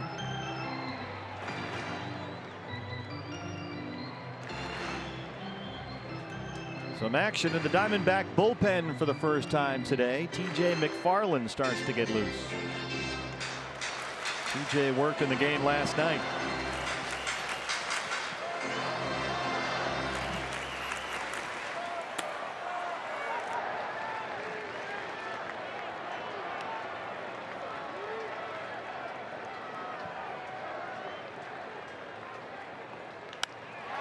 Lines it to second, and they double off Buehler. Buchholz gets out of it, but the Dodgers get the game's first run. Descalso to Marte covering, but Muncy's homer makes it 1-0 Los Angeles.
Box locations with the purchase of a large drink. Well, the Diamondbacks have had their hands full with rookie right-hander Walker Buehler. Buehler through 5 innings has already matched his career high with 9 strikeouts. He struck out the side in the 4th.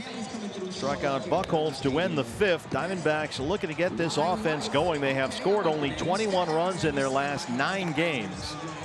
And they've gone just 3-6 in those 9 games. And Bob Buehler has been as advertised. You can see why he was a #1 pick. Oh, absolutely. His stuff just jumps at you. The fastball overpowering on both sides of the plate, up in the zone, the curveball, snap dragon. I mean, his stuff is just electric out of a very easy delivery.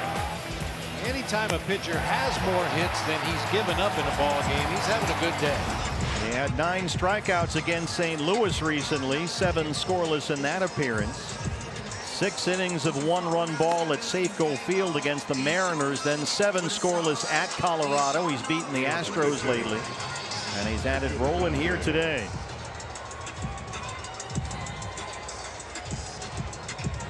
He'll face the top of the order, John Jay, A.J. Pollock, David Peralta, and the Diamondbacks 6th. Clay Buchholz as trying to match him pitch for pitch. The Max Muncy homer, the game's only run so far.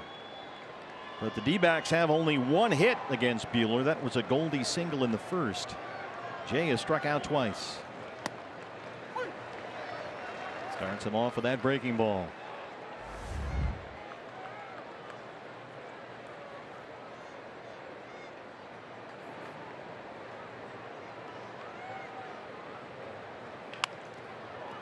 Second base for Dozier.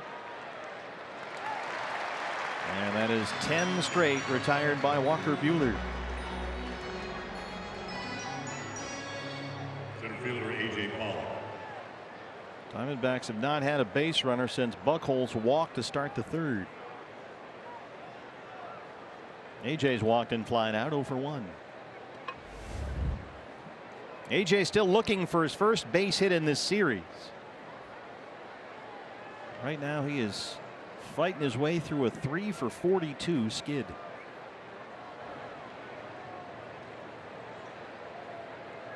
Buehler at 80 pitches, 54 strikes.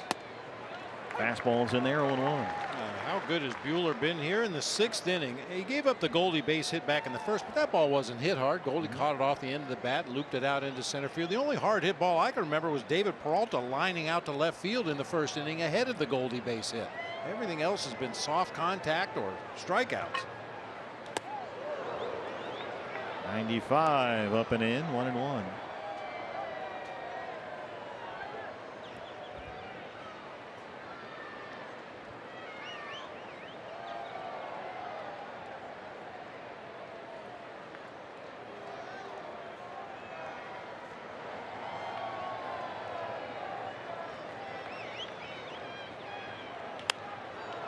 There's a little flare out to left, easy for Peterson.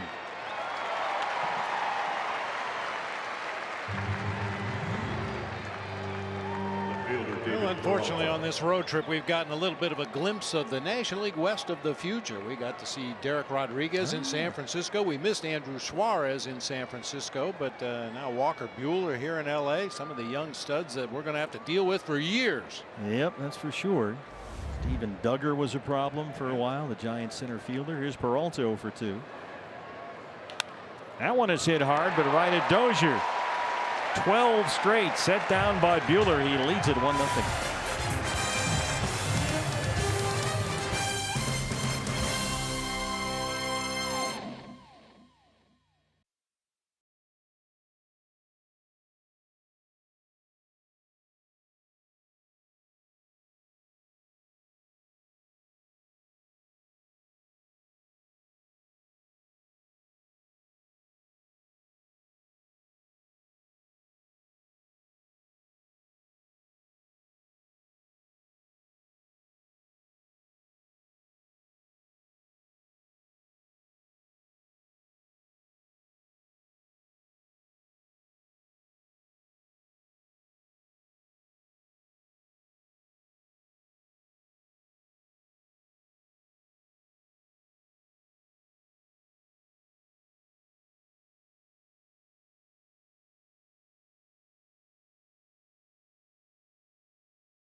And the bases loaded against Manny Machado. First pitch was a fastball for a called strike, then a foul ball on a hanging changeup. Pushes him off the plate with a fastball in, comes right back with a fastball away. Got a lazy fly ball into center field to get out of that jam. Our Nationwide Vision Center's eye on the game. And Machado will lead off the LA 6th against Clay Buchholz. He has flying out to center twice, 0 for 2.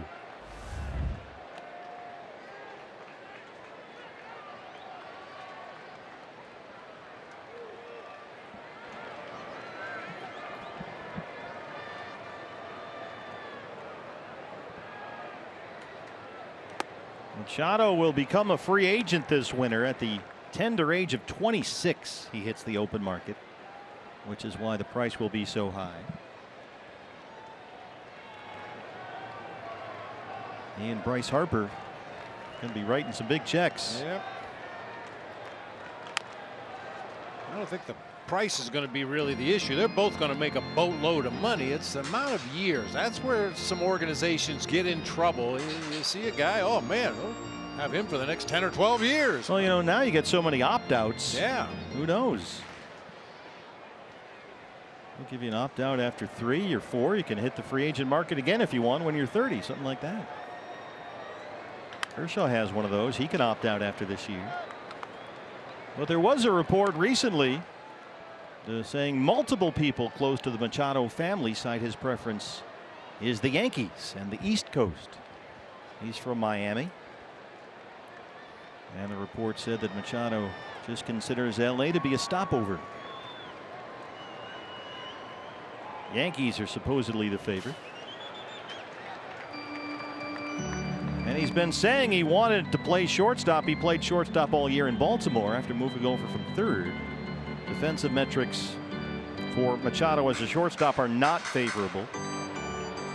But he might even be willing to switch back to third base to be a Yankee, he says. We'll see. Or friends of his say anyway.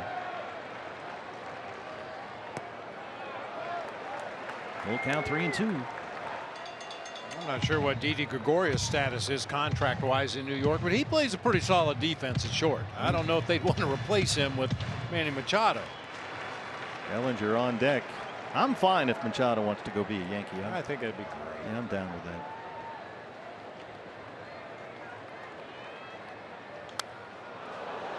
Good cut of the fastball up. I gotta have more.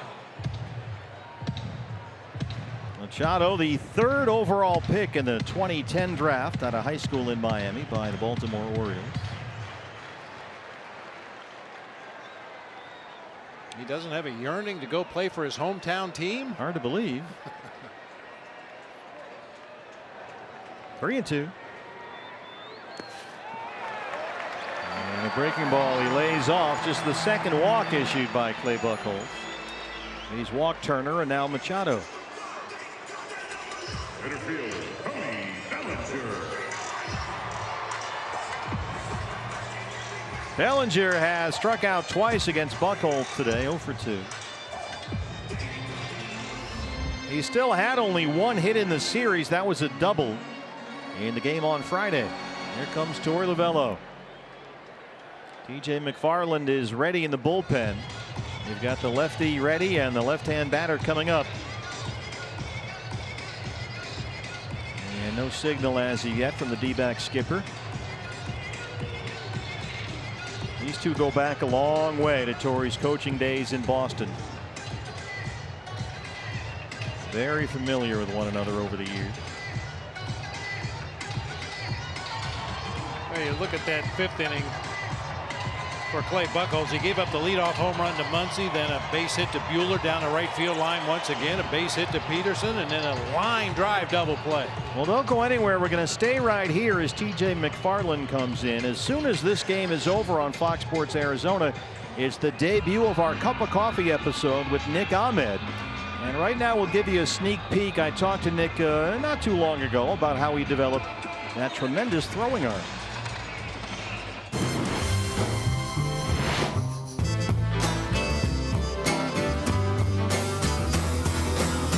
Every time I see you throw, first of all, I'm amazed at how quick it's gone like that. Ball's already caught and on its way. Every time I throw, every slot that I throw the ball out of is calculated and practiced. And, you know, when I was in AA back in 2013, I had the now Padres manager, Andy Green, and he was watching me take ground balls, and especially balls where I was going into my right and, you know, playing them on the run and throwing kind of sidearm and letting the ball kind of like tail a bunch. And, you know, it would look like a great play, you know, highlight, you know, top 10 play, but, you know, 2 or 3 times out of 10, the throw would sail and take the first baseman off the bag.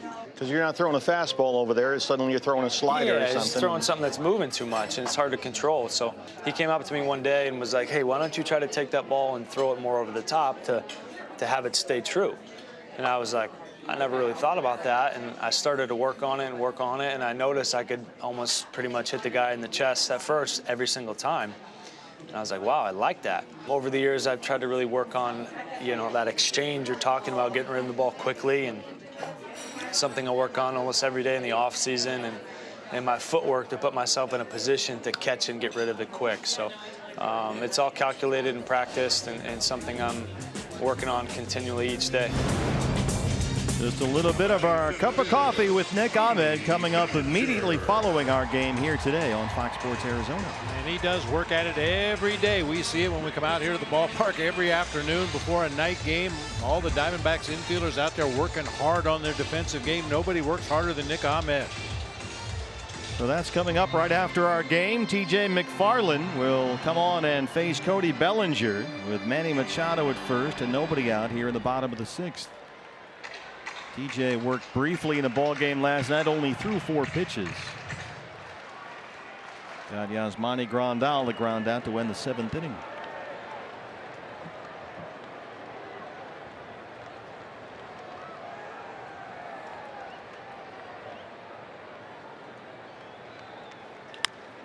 Punches it off of Escobar's glove. He'll keep it in the infield. But the Dodgers' first two have reached here in the sixth.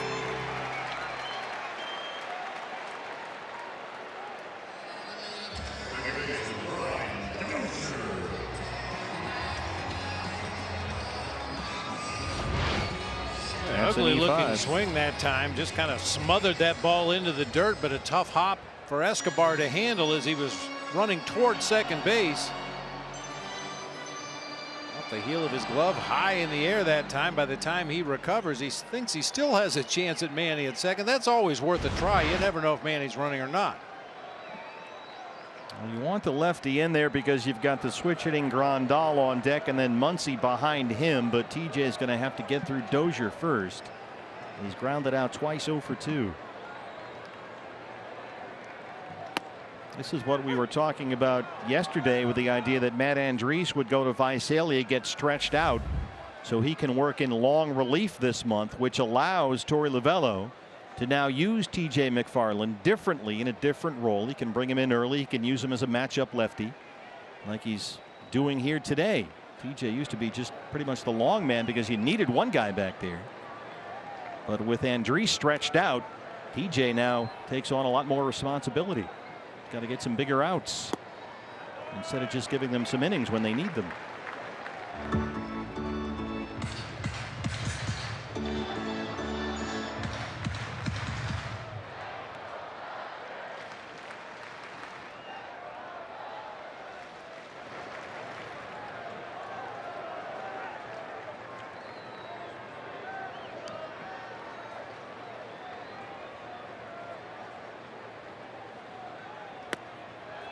Boy, TJ just lives down at the knees.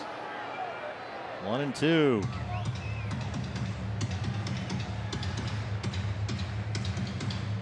Machado's at second, Bellinger's at first, nobody out. D-backs trailing 1-0. Max Muncy, a home run off Clay Buchholz in the fifth. The game's only run so far.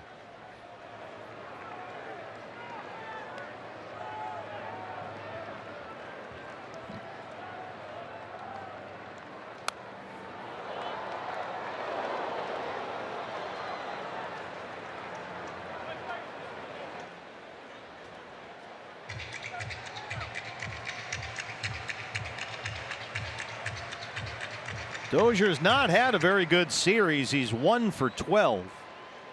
His only hit came Thursday in the opener.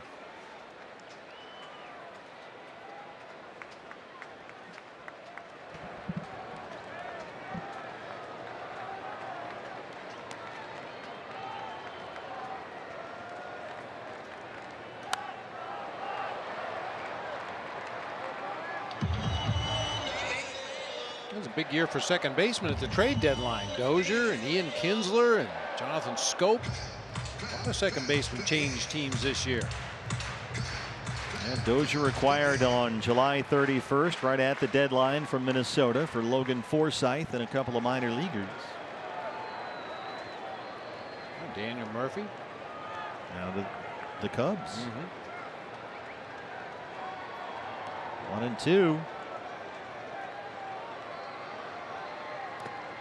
It's a little ironic that Forsythe was in the Dozier deal because the Dodgers had long coveted Dozier as their second base solution. They wanted a right-hand batter. They tried to get him from Minnesota a couple of years back. They couldn't swing a deal. The asking price was too high, so they had to move on to their fallback plan, which was Forsythe. They acquired him from Tampa Bay.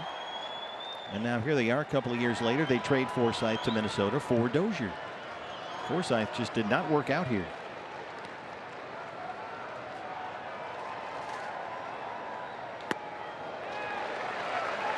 TJ trying to bury that hard sink in there. He missed it. Now it's full 3-2. He's got Grandal on deck.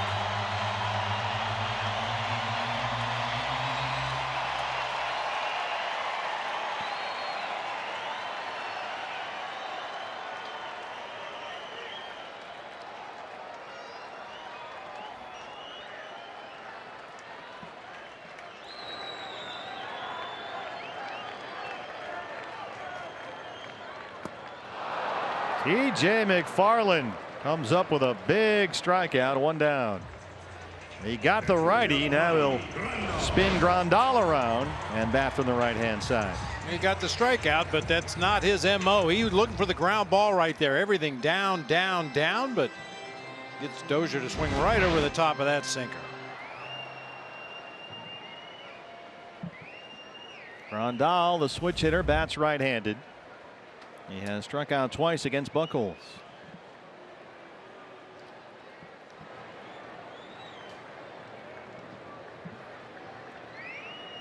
There is some action in the Diamondback bullpen. Might be Silvino Bracho. I think you're right. Yep. Time to brach him up.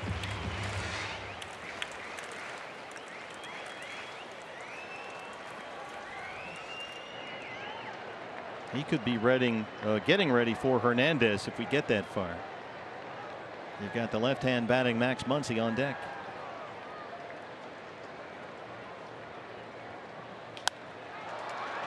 That's headed for the seats and out of play. 0-2.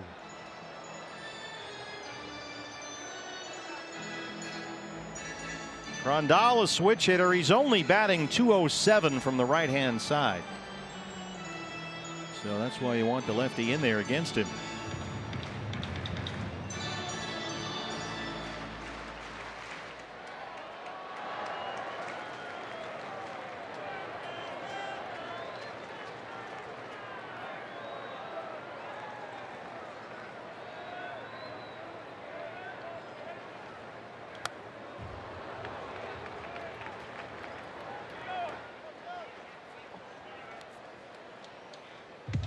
Well, the problem with the month of September, among other things, multiple choices for pinch hitters. I mean, Dave Roberts almost has a platoon system going with righties and lefties depending on the opposing pitcher that day.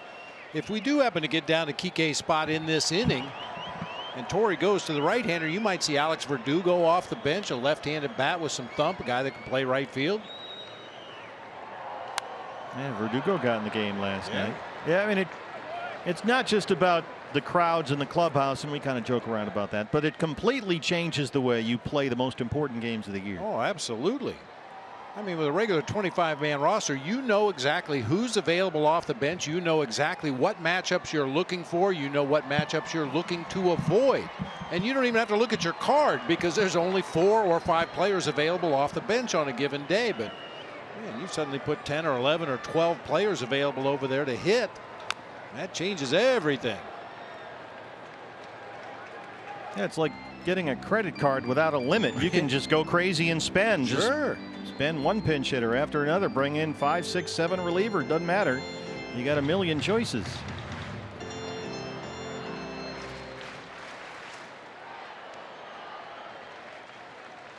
Do I save this guy for now, or do I use him now, save him for later? Doesn't matter. You got 4 other choices later. Might as well hit him now. Yeah, or if I bring in this pitcher, what move might the opposing manager make? Well, if the guy's already unpredictable with a 25-man roster, there's no way of knowing what kind of move the opposing manager might make.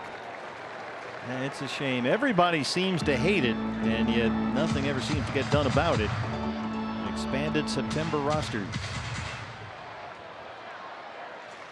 I was talking to Tom Candiotti the other day about September expansion, and I think I got him to buy into my idea. Do it in April instead. You got pitchers coming out of spring training that haven't been stretched out yet, guys that aren't quite ready for the grind of a long season, so have the expanded rosters the first month of the season. That's one great solution. Another that you hear is the sort of the idea of the taxi squad. Okay, you can have guys up here, but you can only have 25 every game. You can't use everybody. You got to pick them. Have healthy scratches like you do in hockey. So the roster is set on a day-to-day basis at 25. And the only thing everybody seems to agree on is that this system is terrible. Yeah. But we have it every year. Well, of course, anytime you get rosters involved and time served, it has to be collectively bargained. Get the unions involved. And there's the strike call. Grandal rung up by Adam Hamari on a pitch down and in. And he is not happy as he strikes out for the third time today. And Muncy will hit. Yeah, it's a little closer than he thinks. A little tailing action on that two-seam fastball. Starts off the plate inside, but works its way back close enough to the inside corner to get the call. Here's Grandal. Well, TJ has done a tremendous job. He got the little tapper off Bellinger. That was an error by Escobar. Struck out the right-hander Dozier. Punched out Grandal from the right side. Now went against the lefty Muncy, who homered his last time up.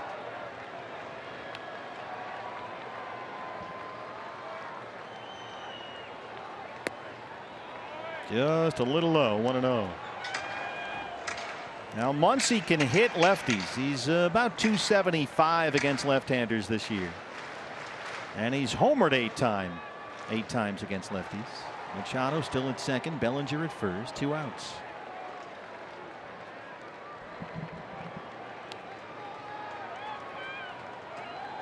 D-backs have 3 infielders on the first base side.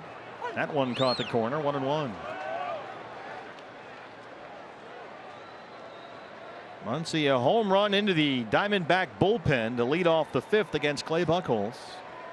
His 31st of the year.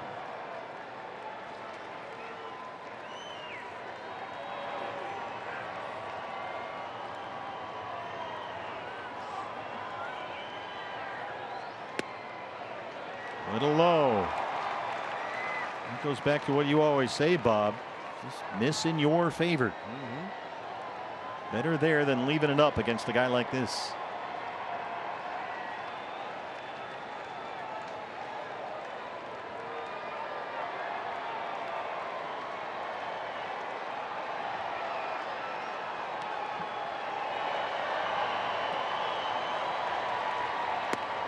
That one's on the corner, 2-2. TJ going for his 3rd consecutive strikeout. With 2 runners on, Hernandez would be next. Bracho, the right-hander, is ready in the bullpen.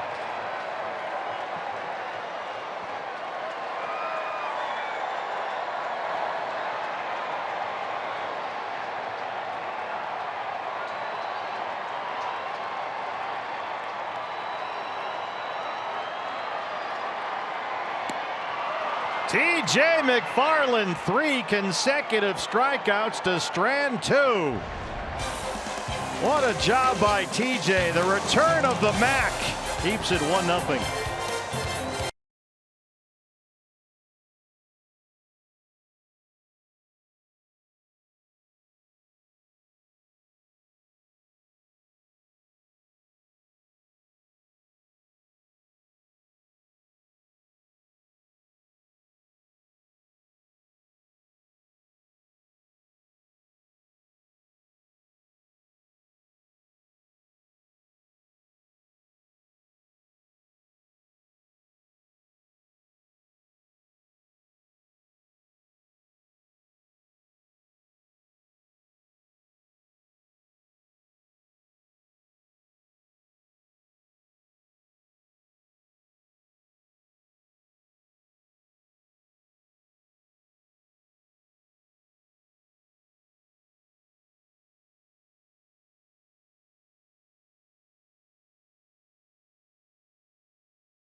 Summary, Max Muncy, a home run in the 5th, the game's only run so far. The Diamondbacks have only 1 hit against Walker Buehler, and that was Goldie's single in the 1st inning.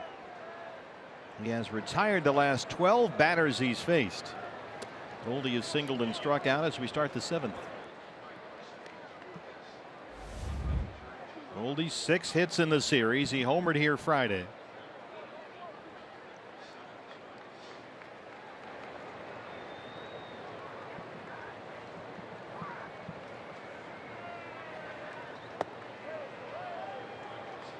Fastball is low, 2-0. Buehler approaching 90 pitches. His spot is due up second. In the bottom of the 7th inning, the LA bullpen for the moment is quiet, working on a 1-hit shutout.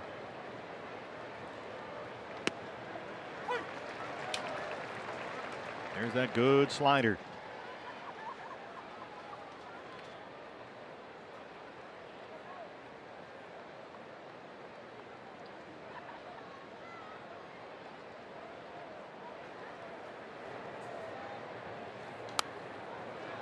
Fastball up, fouled away.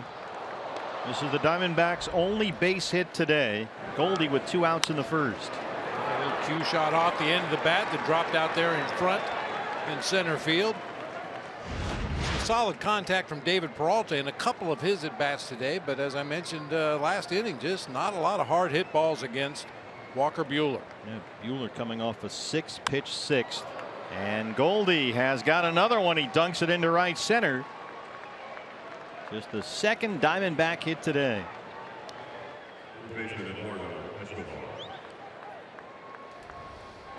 Buehler, 3rd time through the order, started with a big slow curveball off the plate away, misses down low with 96, stole a strike there with a 2-0 slider, but then an elevated fastball gets fouled away, and then another elevated fastball, and Goldie fights it off into center field for only the 2nd knock of the game. He's got both of them. And now the Dodger bullpen gets busy. Escobar has struck out twice. Newly acquired Ryan Madson has started warming up in the LA bullpen. They picked him up the other day.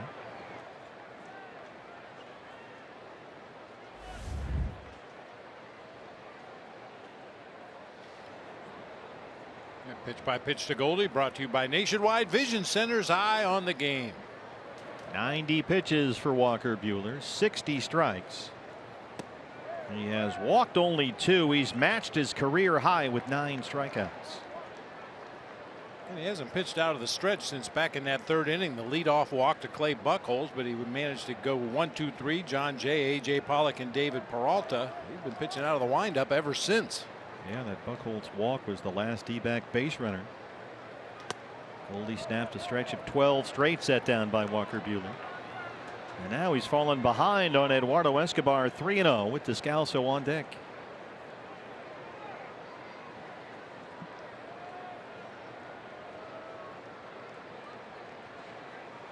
Buehler working his way through the D-backs order for the 3rd time today. That fastball is a strike.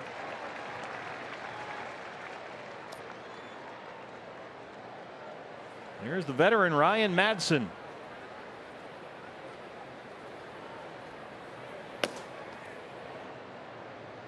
He's yet to make his Dodger debut. They just picked him up the other day. Acquired from Washington on Friday for a minor leaguer. Escobar chases, and now it's full 3-2. That was ball 4. That's something that Torrey has talked a lot about while the offense has really struggled.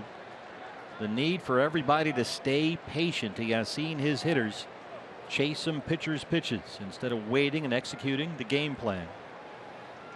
Now, Torrey said some pitches are meant to be hit, others not meant to be hit. That was one of those that was not meant to be hit.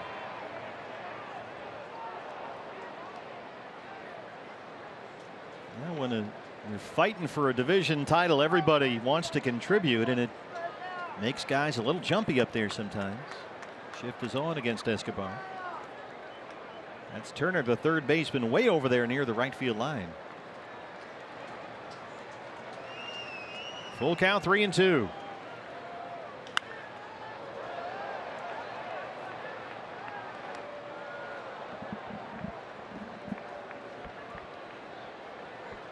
Diamondbacks have played 6 games on this road trip. They've scored just 10 runs. They've been shut out so far today.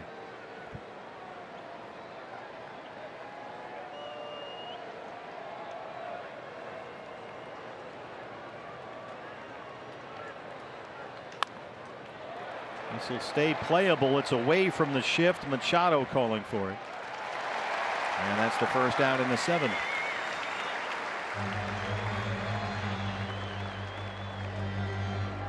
Second baseman Daniel Descalso. Descalso has struck out twice. Grandal out to the mound.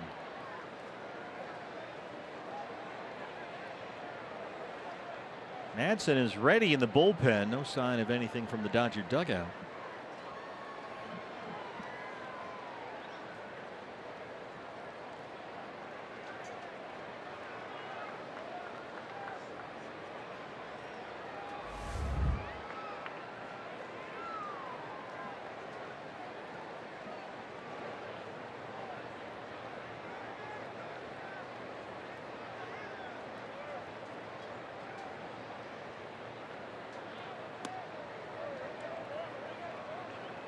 It's been tough sledding for Daniel lately. He hit only 170 in August.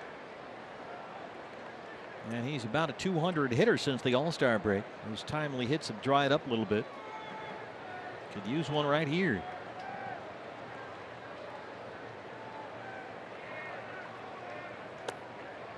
Lays off a fastball up. 2-0. Pitch number 100 coming up from Walker Buehler, with Madsen ready in the bullpen.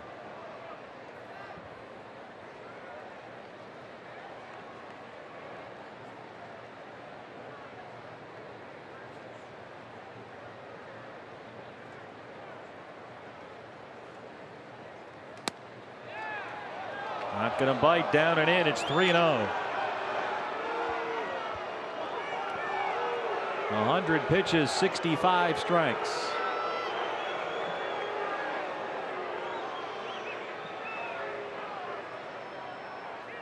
Marte on deck.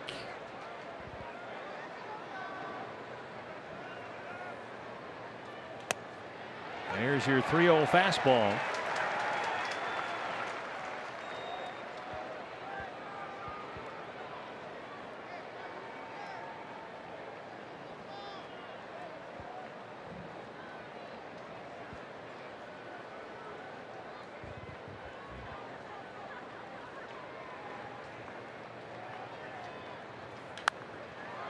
Popped it up, and that's going to reach the seats. So back-to-back 3-2 counts for Buehler.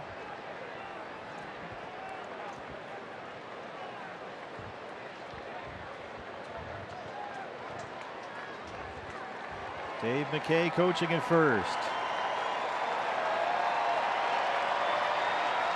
They'd like to be aggressive, maybe think about starting Goldie down there at first base to stay out of a potential double play, maybe open up some holes in the infield defensively, but Buehler has shown an ability to miss bats. You don't want to run into a strike him out, throw him out. He walked him, missed away with a fastball. Good at bat by Descalso. That time he did stay patient like we just talked about.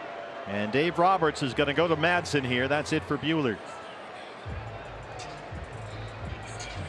Well, tip of the cap to the rookie. He was outstanding here, but he leaves responsible for 2 base runners. D-backs have something going in the 7th. Back after this.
Dodger debut. It's the veteran right-hander Ryan Madsen, picked up from the Washington Nationals on Fridays.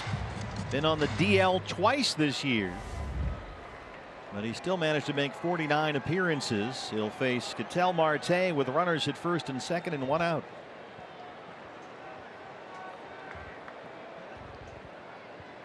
Marte has struck out, flied out 0 for 2.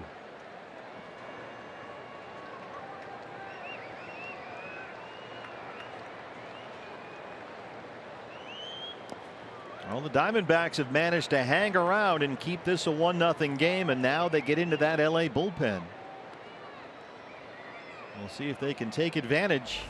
Still with only 2 hits in the ball game, both Goldie singles.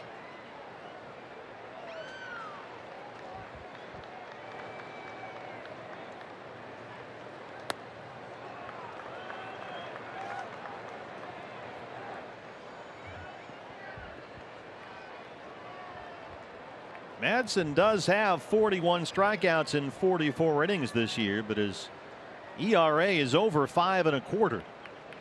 So it's not like he's invincible or anything. Ketel ahead, 2 balls and no strikes.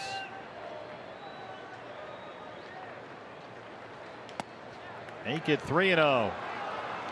Avila on deck. Pitcher spot behind him.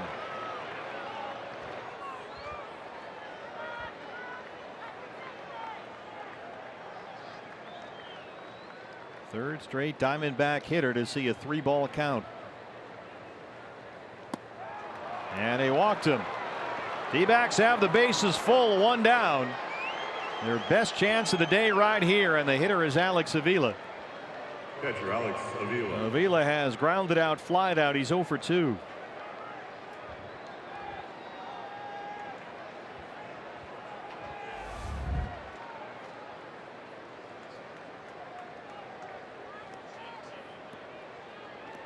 Socrates Brito has come out into the on-deck circle.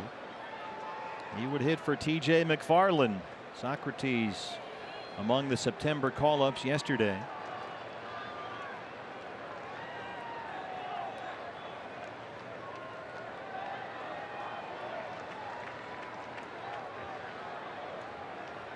I see it up. Alex Avila looking for something up in the zone right here. Keep the ball off the ground in this situation. Popped it up. Shallow left center. Bellinger calling for it. Goldie's at third, and here he comes. Here's the throw. They got him.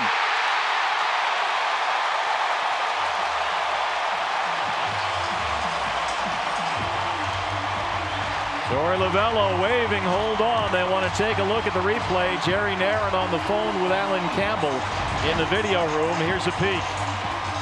I think the question is, did Grandal give Goldie a lane to slide to right here? It was a great throw by Cody Bellinger out there in center field. I don't know. I could say the throw took him into the baseline, but he was clearly camped right there in front of home plate as he fielded that one hopper and applied the tag. Here's our best angle. Looks like he's got a path to the plate. Yeah, I guess he does. The front of that plate looks like it's open. Umpires are huddled up. I'll tell you, the way the offense has been sputtering, this might be worth a challenge just because. Yeah, here comes the crew chief Tom Halling checking in with Torey. I think you're right. This might not. Well, let's see.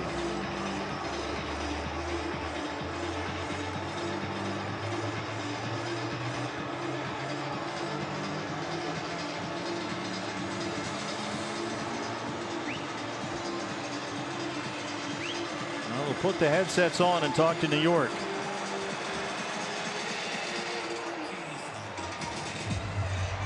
Boy, once again, the way the Diamondbacks offense has been sputtering, you almost have to take that chance. You have to force Cody Bellinger to make a perfect throw. You have to force Yasmani Grandal to pick it and make a tag. Any way you can possibly get a base runner on that dish, you've got to take your chances. The home plate collision rule, the Posey rule, does fall under the manager challenge category. Did he tag him? He's in there. Oh, he's safe. He's Woo! safe. He is absolutely safe. Absolutely is right.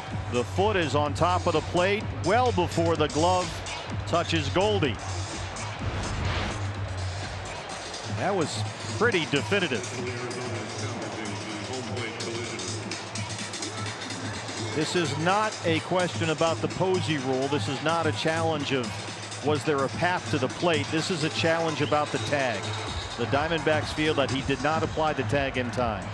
And that's the part of this play that's being challenged.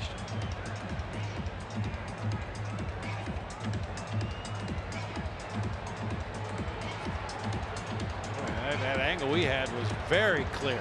Absolutely. Well, it looks like the headsets are about to come off. Tom Halley and the crew chief. He is safe, and we're tied. The out call is overturned, and it's 1-1. D-backs win a huge challenge right there.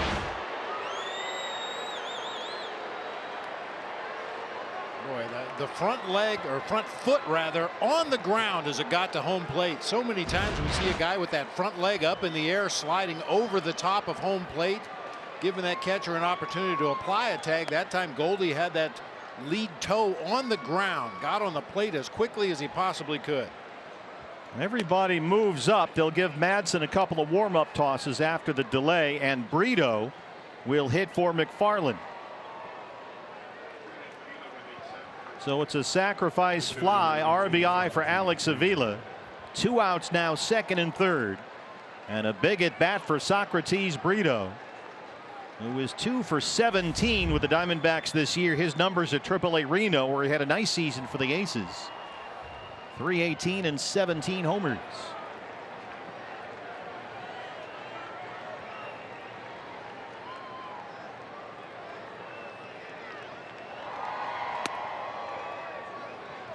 Well, that was a pretty good fastball right there. Didn't get the call from Hamari. 1-0.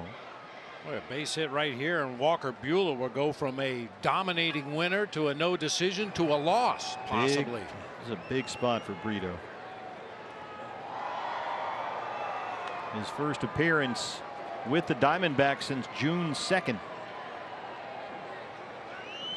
Descalso is at third, Marte's at second, 2 outs.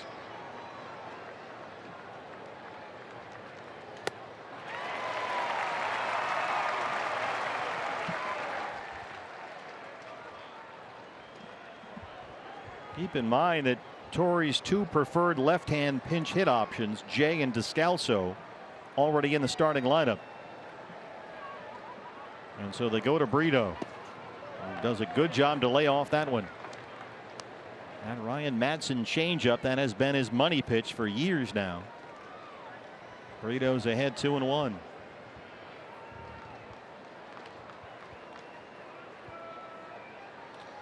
Alex Avila just deep enough. Fastball's low, 3 balls and a strike with Jay on deck.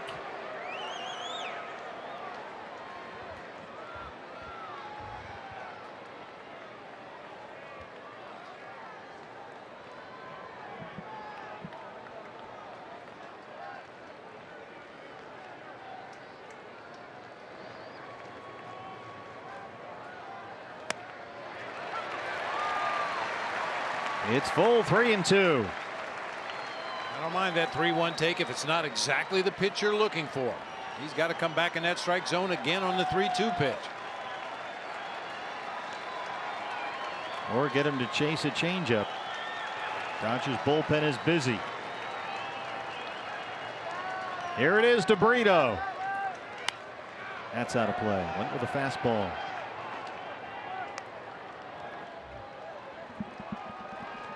Left-hander and a right-hander warming up for the Dodgers. Bracho's been ready for a while. He's been joined by Jake Diekman. 2 on and 2 out. A run is in. 3-2 to Socrates Brito. Went to the change.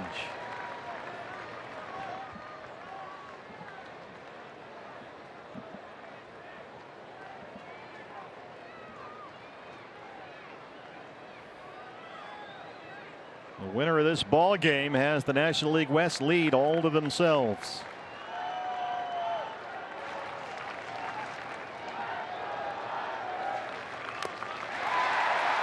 Rito manages to stay alive. Back to the fastball.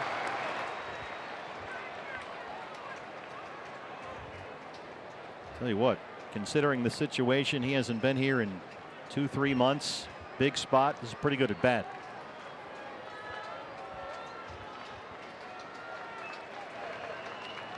Make it a great at bat.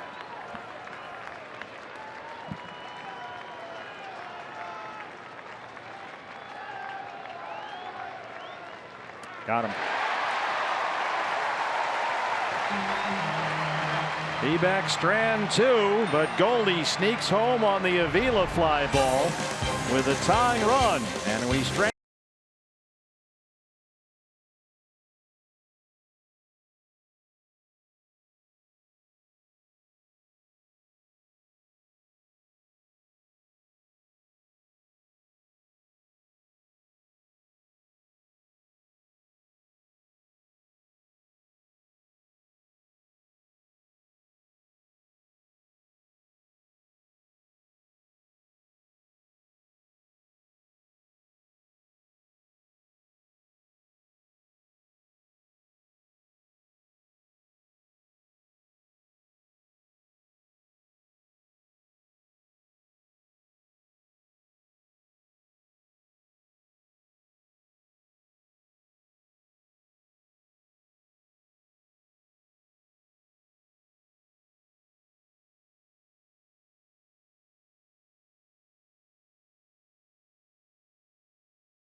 At Dodger Stadium, a look at Paul Goldschmidt and Todd Walsh. And guys, I had a chance to talk to Paul during a lull in the action during that last half inning. We talked about the slide he made at home plate, maybe lost in the shuffle, is just where he placed himself. He said he thought he got in, he wasn't sure. You never know when you leave it to the review gods. But right after that, it was interesting to watch manager Torey Lovullo, as that play was overturned, immediately go down to the other end of the bench to knuckle Alex Avila and Paul Goldschmidt. Great life on this bench. It has been kind of tense, pensive, if you will, over the last couple of innings after trailing to the Dodgers, but now there is considerable emotion down here after that sequence. They took a chance, forced it, and now they're in the game again.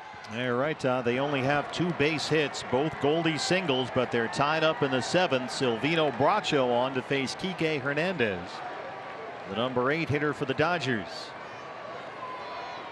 Pitcher spot up next. Chase Utley's in the on-deck circle. And here is Bracho. He has looked good in his 18 big league appearances this year, an ERA just over 2. 23 strikeouts against only 5 walks in 17 2/3. Hernandez grounded out twice against Clay Buchholz.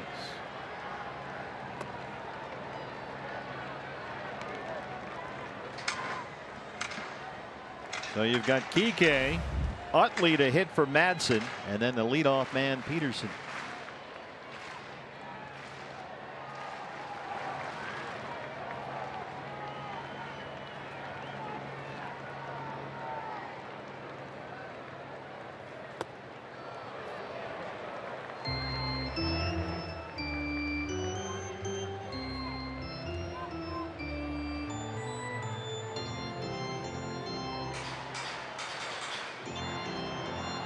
Silvino Bracho among the wave of relief arms brought up from Reno the other day. Jimmy Sherfy is here. Got to see Jimmy before the game. Matt Cook is here as well. And Andriese will be back after his start with Visalia the other night. So plenty to choose from back there. But having trouble locating his fastball, and it's 3-1. Utley on deck. Diekman the lefty, Yoshi Hirano the right-hander. Yoshi worked 1 inning of the ball game last night. Diekman worked on Friday.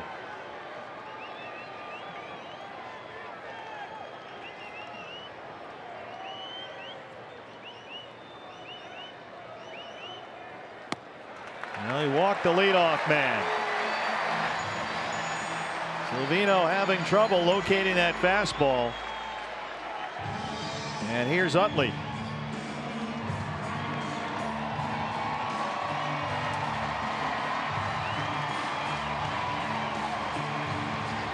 Torey Lovullo going to get Bracho out of there. He's got his veterans ready. Back from Dodger Stadium in just a moment.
As many relief pitchers and as many pinch hitters as you can find.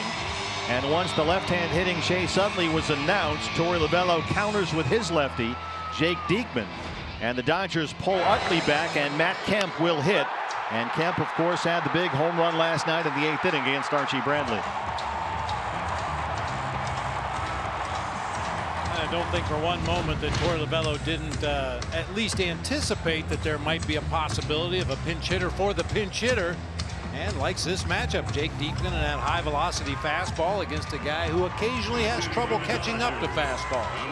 And behind Kemp, or Kemp's spot, you had the left-hander Jock Peterson, but David Freese, the right-hand batter, is in the on-deck circle behind Kemp. So a couple of righties coming up here against Diekman. Utley on first after the leadoff walk. Or Hernandez, pardon me. And here we go. Nobody out in the 7th.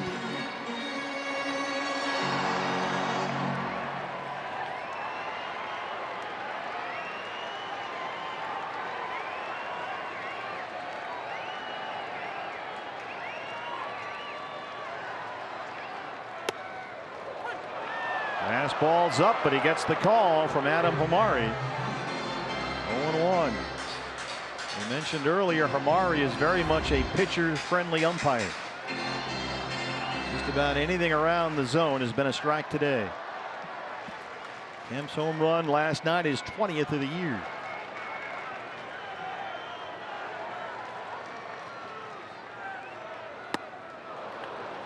Another fastball, another strike. It's 0-2.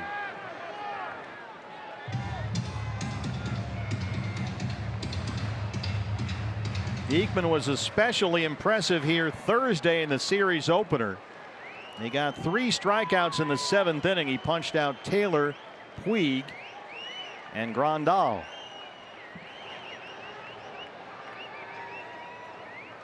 And he strikes out Kemp on 3 fastballs. Have a seat, 1 down. That's been the book on Matt Kemp. Just has trouble with velocity, especially up in the zone. Very, very tardy on those swings. And now Freeze is announced as the hitter for Peterson. Torey Lovello waiting for that announcement. And now that it's official, he's going to go to his right-hander, Yoshi Hirano. Welcome to baseball in September. Back after this.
San Diego, former D-back Chris Iannetta, a double for the Rockies, who now lead the Padres 7-3. They're in the 9th inning at Petco Park. So Colorado only 1/2 game behind both the D-backs and the Dodgers appear to be on their way to a win in San Diego. Here it's tied 1-1. Kike Hernandez, the go-ahead run at first with 1 out. And on to face the pinch hitter David Freese is the right-hander Yoshihisa Hirano. Yoshi struck out the side when he worked the 6th inning here last night. And included a strikeout of Freese.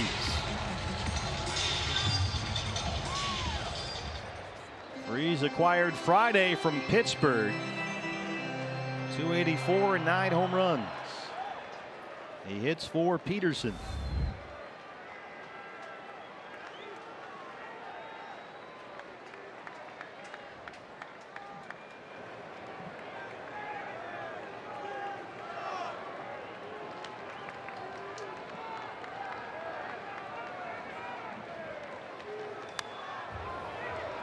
Got a fastball in and fouled it back.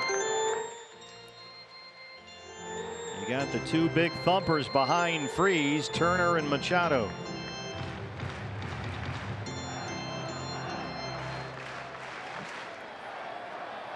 Caleb Ferguson, the left-hander, getting ready in the Dodger bullpen.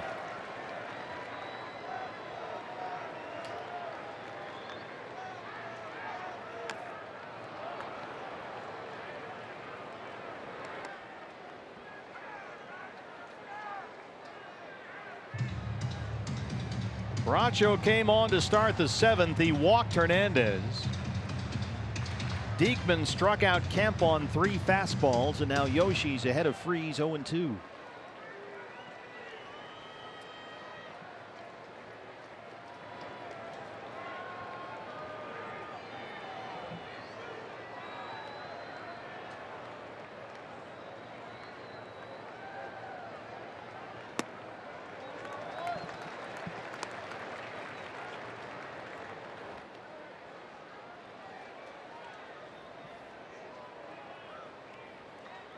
This is why the Dodgers picked up David Freese the other day from Pittsburgh. A right-hand bat off the bench, a guy who could help them against lefties, play third, play first.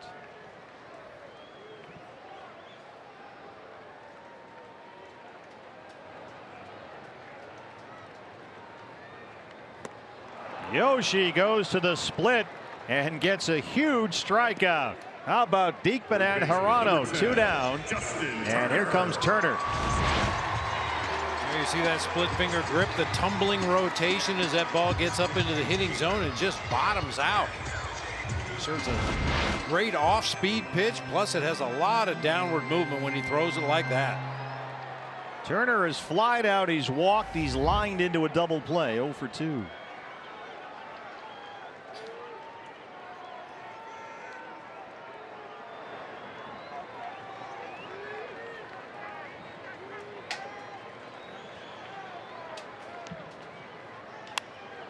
First pitch swinging.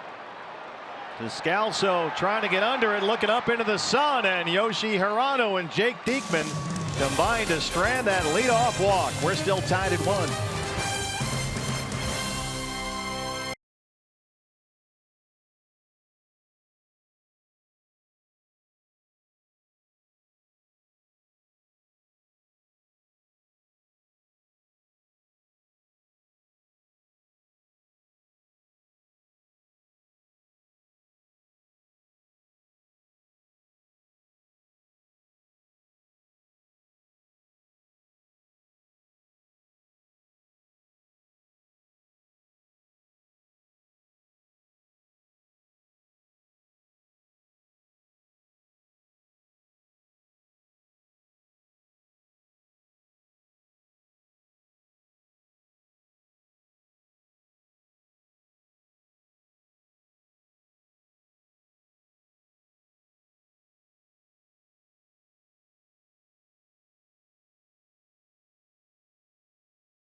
Themselves. Well, Jason Lewis just won't be able to get rid of us, Bob. Jason filling in for Brad the Big Dog Weimer in this series, and Jason's Padres are at Chase Field starting tomorrow. A quick 2-game visit. Zach Godley and Robbie Ray will start Monday and Tuesday. Day off on Wednesday. Then the Atlanta Braves are in for 4. Well, the left-hander Caleb Ferguson is the new pitcher for Dave Roberts' Dodgers. And that means Torey Lovullo goes to his bench. Jay was the scheduled man, the leadoff hitter.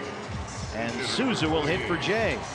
In the meantime, Matt Kemp stays in the game, takes over in right field, replacing Kike Hernandez. Hernandez moves to left after Freese hit for Peterson.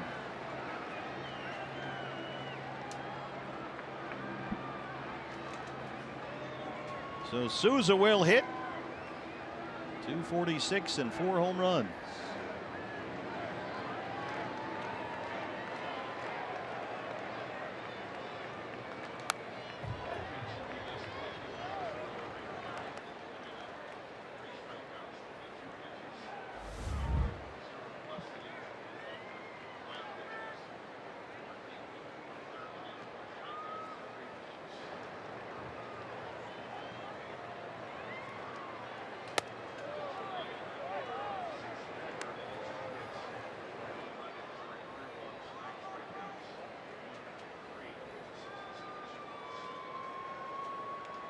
We saw Caleb Ferguson in the opener Thursday, worked the 8th inning, gave up 3 consecutive singles, but avoided any trouble.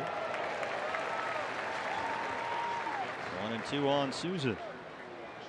Steven 0 for 4 in his start last night. He's got 4 hits in the series.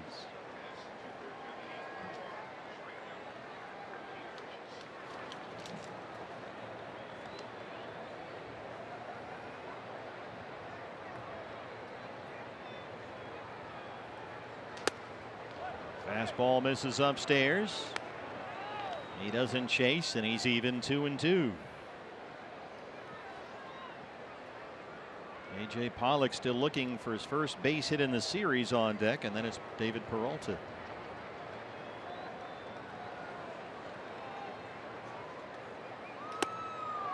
Again, Souza lays off upstairs. Ferguson can't get him to bite, and he's worked it full 3-2.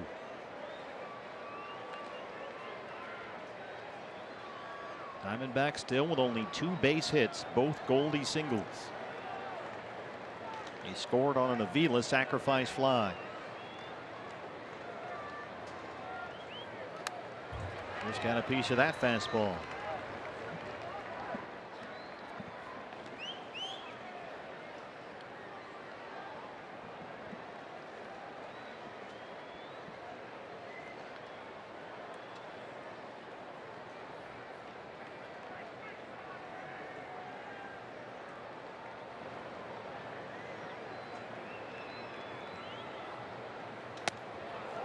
Good at bat by Steven Souza Jr. There's your go-ahead run, a leadoff walk in the 8th. Center fielder number 11, A.J. Pollock. Now a chance for A.J., who walked in the first. He is 0 for 2 and 0 for 15 in the series. Long look down to Tony Paraschica. Torrey did say that he might have to start pushing some buttons, especially late in ball games, to try to manufacture some runs. AJ, as you mentioned, it does not have a hit in this series. Put down that bunt at home that it turned out to be the game winner. Yeah, you're right. AJ has now gone hitless in his last 30 plate appearances. He's down 0-1.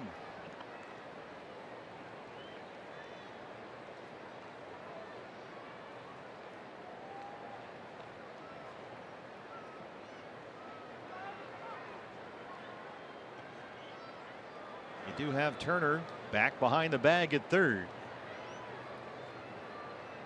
Muncy holding Souza on the base at first. No sign of a bunt from AJ. It's 1-1.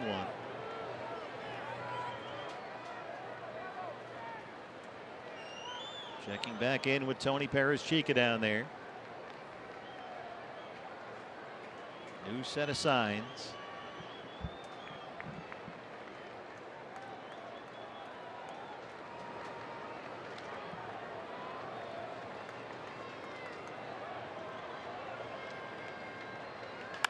On the ground and throw. It's into center. AJ's got his first base hit of the series, and the first 2 D-backs have reached to start the 8th. Number 6, David Peralta. Has to feel good for AJ. Just a hard ground ball. Big loopy breaking ball that stayed belt high out over the plate and finds that hole up the middle.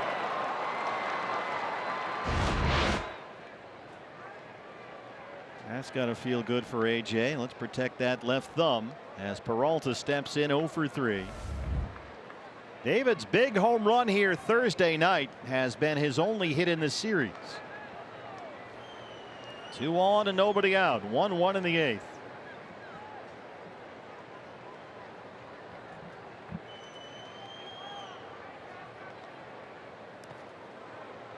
That was just the D-backs' third base hit today and the first non-Goldie hit. Oh, we've seen this against David Peralta throughout this series. They play him like a right-handed pull hitter in the outfield. Matt Kemp way off the line in right field, almost in the gap in right center, with Cody Bellinger shaded several steps over into the gap in left center. Kike Hernandez in left field over toward the line a little bit. If he could get one of those hanging off-speed breaking balls and hook it down into that right field corner, he'd be off to the races. That one. That was a good pitch by Caleb Ferguson. And you've got good speed on the bases too with Souza and Pollock. David this year about .230 versus lefties. He's got 7 home runs against left-handers.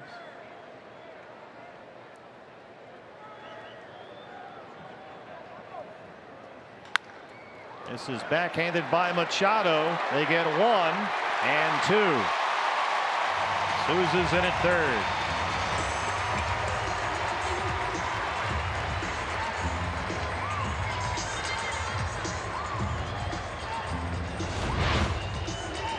Machado turned around a little bit out there. That ball hit to his backhand side, kind of an off balance across his body throw onto Dozier at second base, but Dozier's able to turn it quickly, and they get David at first base to complete the double play. Well, you've got Goldie as the hitter. First and second base open for that matter. Close at first, but they do get Peralta. And they will issue the intentional walk and put Goldie on.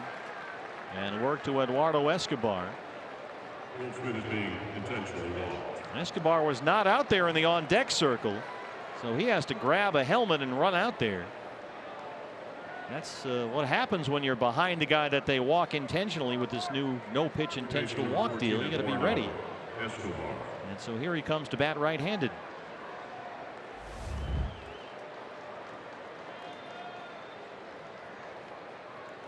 Team meeting on the mound for Los Angeles.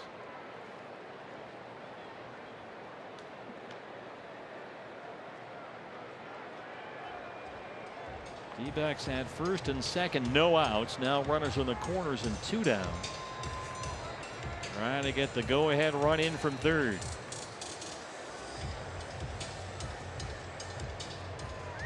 That's Steven Souza Jr. Goldie aboard at first. Escobar 0 for 3. He has singled twice and homered in the series.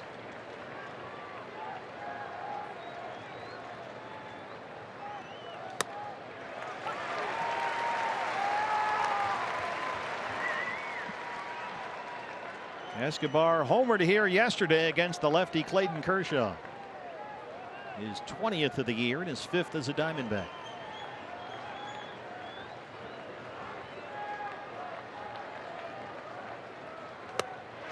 Couple of fastballs, and just like that, he's down 0-2.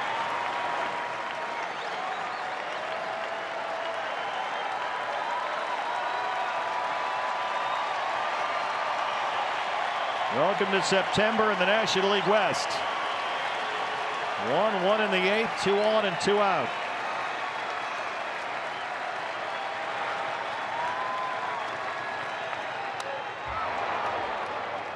Stays with that heater.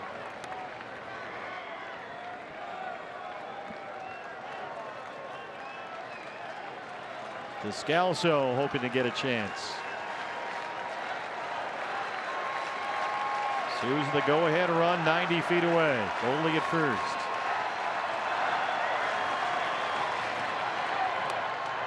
Emergency hack got fooled by that breaking ball.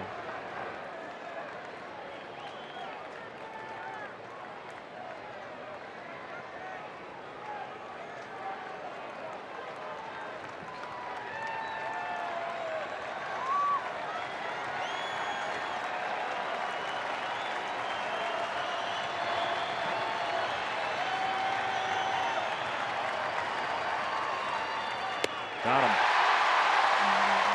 Went back to the high heat. D-backs first and second, no outs, and they cannot score. We stay tied at 1.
Dodgers will be at Chase Field for the final home series of this regular season, September 24th through the 26th. Get your D-backs Dodgers tickets right now as we try to beat LA. We need you there. Visit dbacks.com. Here's Machado. He has flied out twice and walked 0 for 2. Yoshi Hirano back out there after he got Freese and Turner to win the 7th. That's down the line and foul. We always worry a little bit on those balls hit right down either line because of that short fence down in the corner, both corners. Well, he got the splitter and he jumped on it. Unfortunately, that one hooks well foul that time, but you can see how short that fence is until you get over to the respective bullpens. The fence shoots up a little bit higher.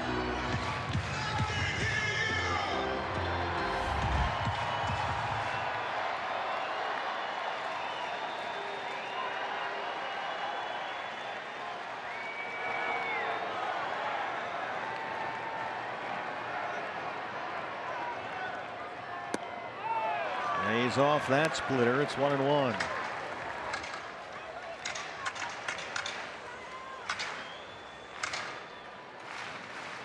Souza remains in the game and right after hitting for John Jay.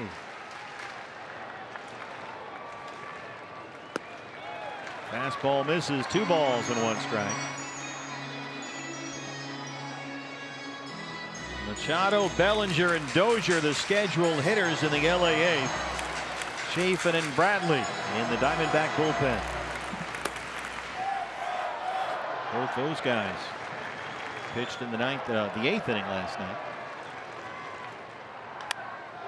Got under it. Peralta coming in from left. Center field, 35. Home run swing that time from Manny Machado on a pitch up in the zone. Gets underneath it and skies it high in the air to left field. He knew it right away. You know, Manny Machado is a great player, but he seems to be playing for the highlight reels every time. Oh, yeah. And Torrey going to check in with Adam Hamari here. You've got the lefty Bellinger coming up. He's got Chafin ready in the bullpen. We'll sort it out when we come back.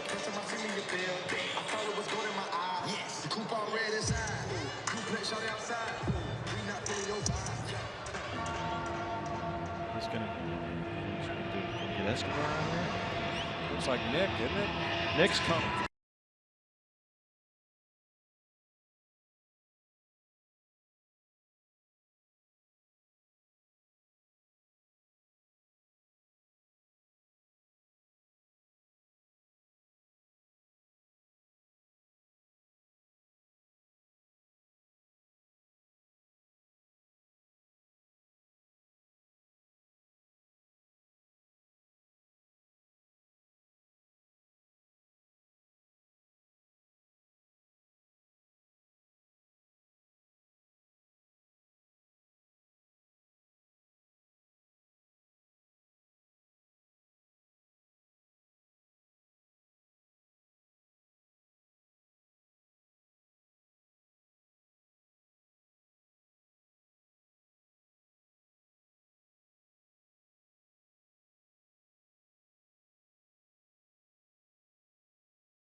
For the Dodgers, Max Muncy against Clay Buchholz leads it off his 31st.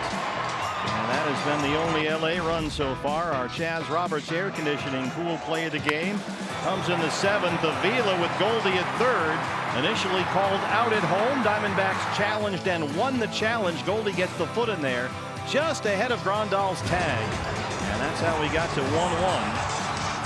As Torrey Lovello moves pieces all over the field here. With one out in the bottom of the 8th inning. New pitcher is the left-hander, Andrew Chafin.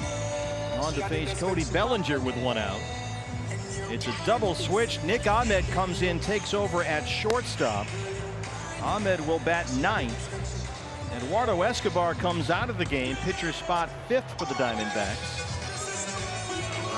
Ketel Marte slides over to second base, replacing Descalso. Descalso moves to 3rd, where Escobar was. And here we go with Chafin and Bellinger. Bellinger today has struck out twice and reached on an Escobar error. He is 0 for 3.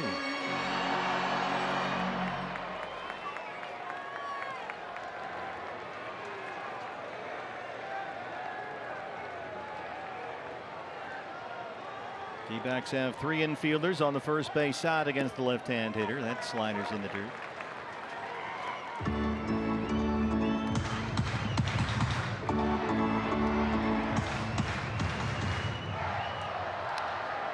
So there's your new infield. Descalso, Ahmed, Marte, and Goldie 3rd to 1st.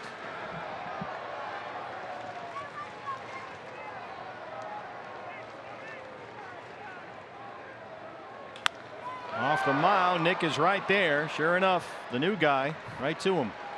Always. It's amazing. It really is.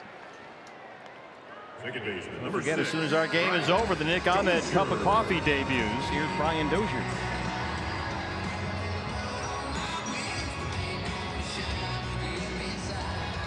Dozier 0 for 3 today and 1 for 13 in the series. His only hit was Thursday in the opener. And now they'll put the shift on the third base side against the right-hand batter.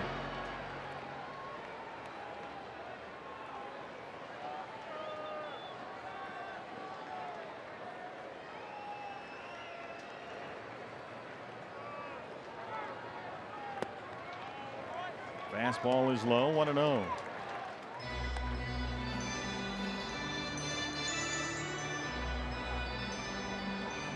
Dodgers have Kenley Jansen warming up in their bullpen. Diamondbacks have Descalso, Marte, and Avila 6, 7, and 8 due up in the top of the 9th. Jansen has 2 saves in the series, number 33 and 34, Friday and Saturday. Another fastball low, 2-0 on Brian Dozier.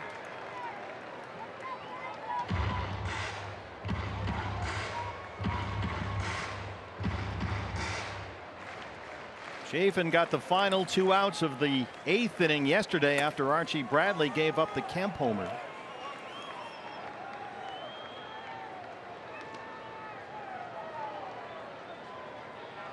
Andrew only threw 11 pitches. Another fastball in the dirt, and he's fallen behind 3-0. You've got Yasmani Grandal, whom you want batting right-handed in the on-deck circle.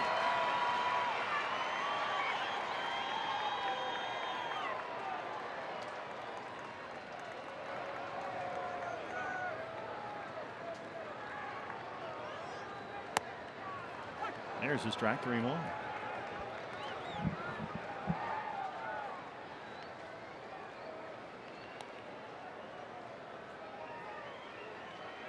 Final in San Diego, the Rockies have beaten the Padres 7-3.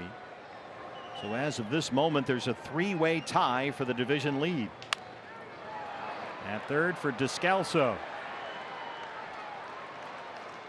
Diamondback bullpen puts up another 0. We hit the 9th, tied at 1.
Tied up at 1 as we head to the top half of the ninth. Left-hander Caleb Ferguson back out there for his second inning of work.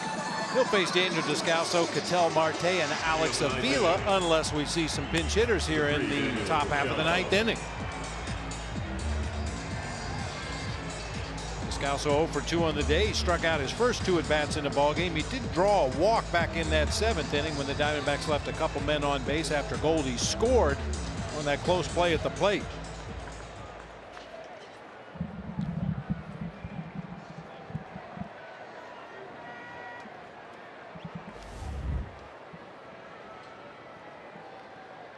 Need a runner. Need a runner. We'll take him. We had 2 on with no outs in the 8th. Descalso has struck out twice and walked. Dodgers have the shift on. There's the strikeout 1.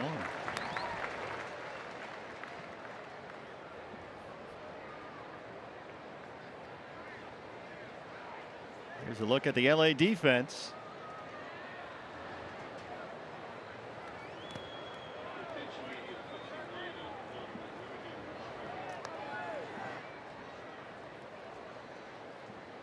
Ferguson was in trouble. He walked Souza, gave up a Pollock single to start the 8th, and got a double play ball and a strikeout to end the D-backs threat.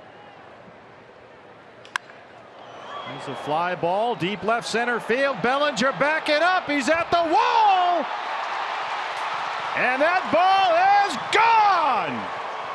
Daniel Descalso gives the D-backs the lead.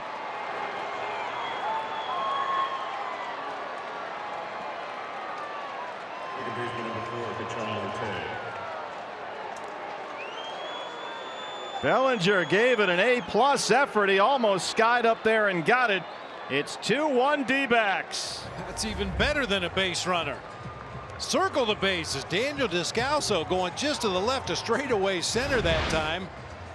And fortunately, it's a day game. At night, I don't know if that ball gets out of here, but it just did sneak over the fence in left center field to give the D-backs a lead. Just make sure that Bellinger didn't get it. Oh, it just missed the glove. The Spider-Man leap up there, and Descalso's 12th, just enough over the tip of Bellinger's glove. And the Diamondbacks, when they really needed a big hit, get it from Daniel Descalso. And here comes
struck out, flied out, walked. He's 0 for 2.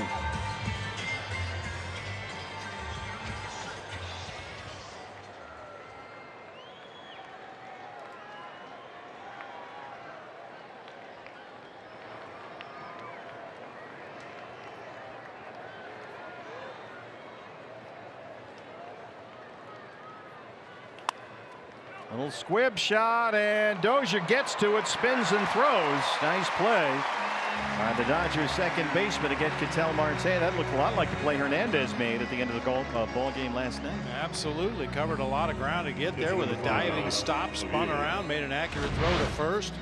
Maybe not quite as acrobatic as Kike Hernandez last night, but very under control. Nice play by Dozier. They'll put the shift on for Avila. Alex drove in the other Diamondback run with a sac fly in the 7th that brought Goldie in from third. After the initial call of out at home was overturned in a D-backs challenge.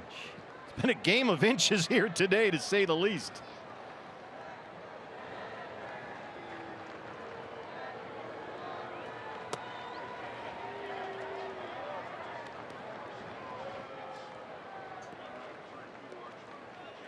Dodgers in the 9th will have Grandal, Muncy, and Hernandez due up 6, 7, and 8. There's a look at the defense against Avila.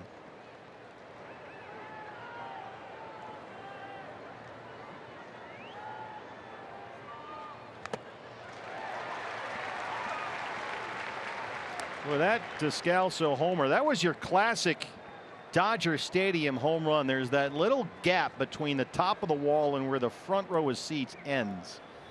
And balls and gloves and players can disappear in there. And he just snuck it in between that spot.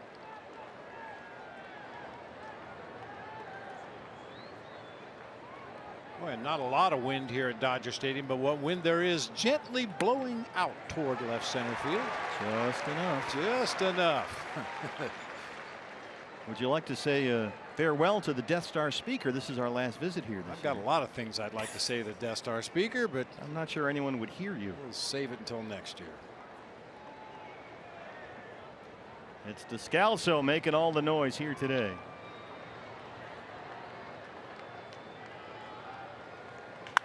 Avila gets into one.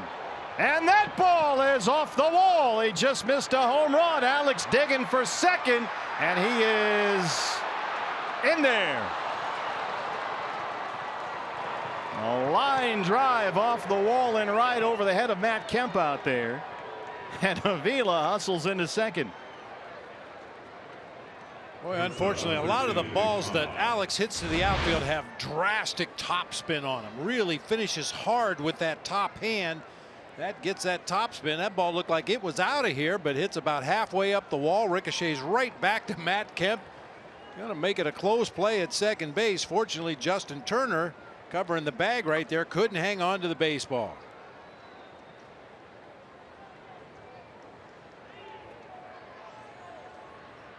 Oh, man. Yeah, Mick. Got him on that left foot pretty hard. He's at second, one out. Nick Ahmed's first at bat today. Nick skies one to left center field.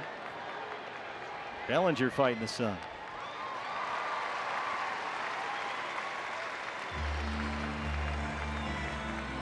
And here's Steven Souza Jr. trying to get Avila home from second with 2 outs.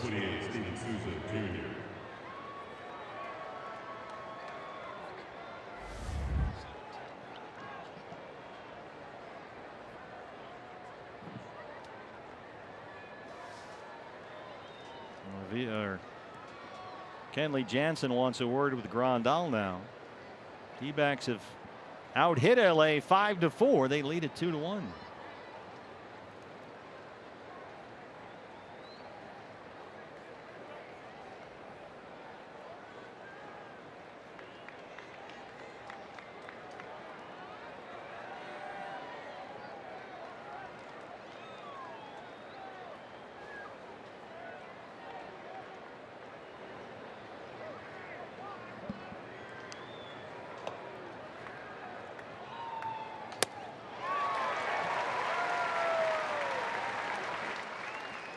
The Kenley cutter 0-1.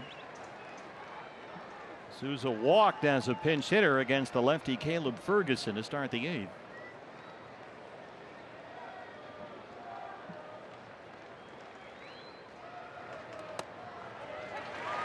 Oh, 0-2.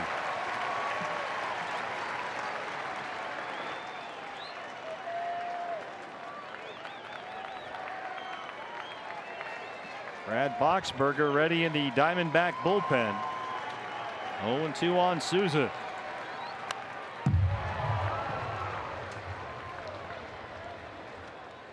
There's Brad. He got save number 31 in the opener here Thursday night.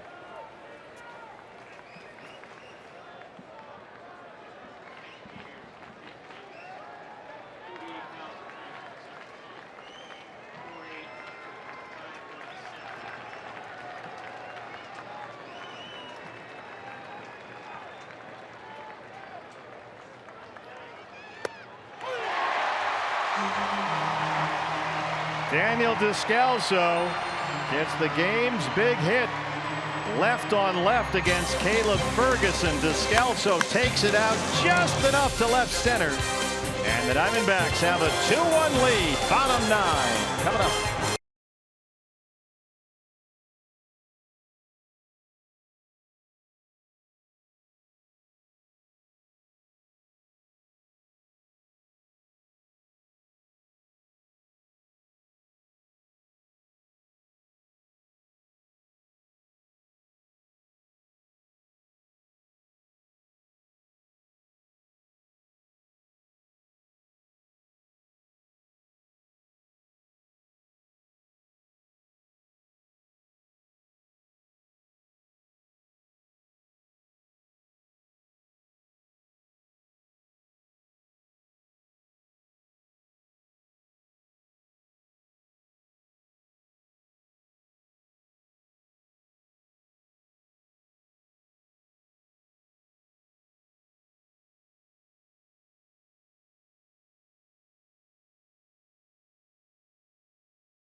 Here for Torey Lovullo. The last two save opportunities, it's been the left-hander Andrew Chafin who gets a strikeout and then gives way to Brad Boxberger, and these two have hooked up now to strike out the side in the last two save opportunities.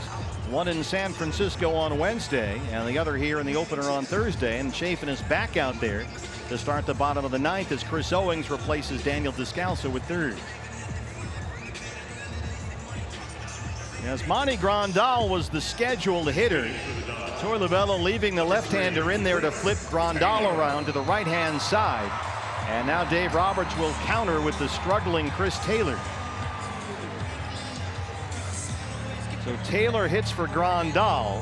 They get the right-hander in there against the lefty. And once Taylor is announced, here comes Torey Lovullo. Everybody's got a lot of toys to play with down there, and he will bring in Boxberger now to get all three outs in the ninth and try and get out of here with a division lead.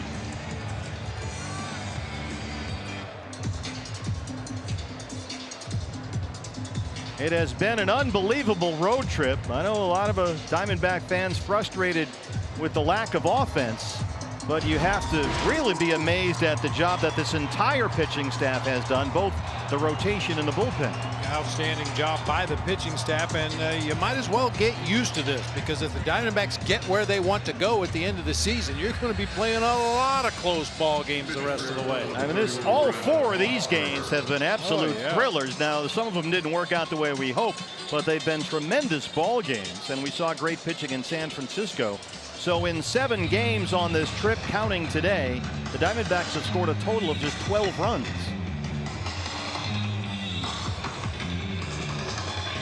And right now, as of this moment, you've got a 3-way dead heat atop the division. The Rockies beat the Padres at Petco Park earlier today. So 3 teams sitting at 74 and 62. But if Boxberger can close this out, the Diamondbacks will leave here with a 1-game lead atop the NL West. And every game, as we've mentioned time and time again, is critical. After this one, you'll only have 25 to go. So here's Brad Boxberger. He got save number 30 in the finale at San Francisco. He got save number 31 in the opener here in LA.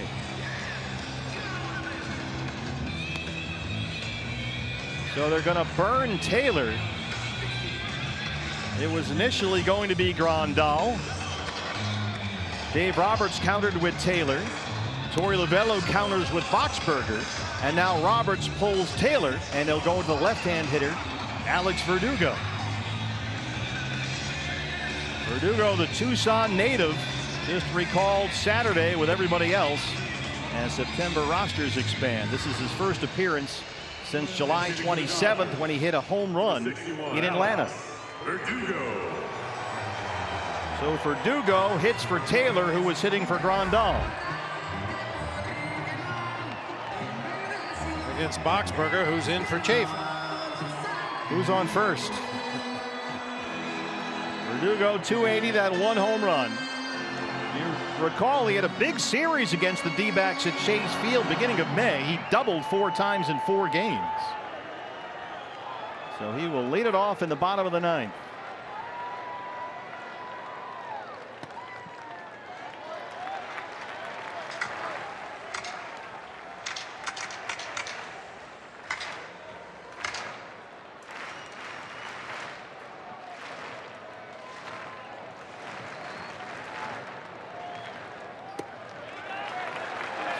Boxberger's fastball command in these last 2 save appearances has been outstanding. He's fallen behind 2-0. And he has had pinpoint command.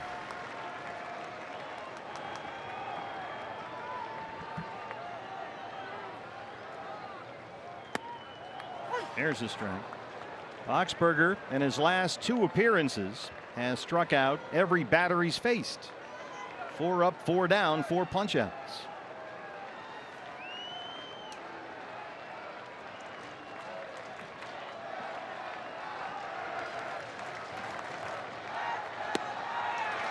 Changeup misses in, and it's 3-1. Max Muncy, the dangerous left-hand batter who homered earlier, is the on-deck man.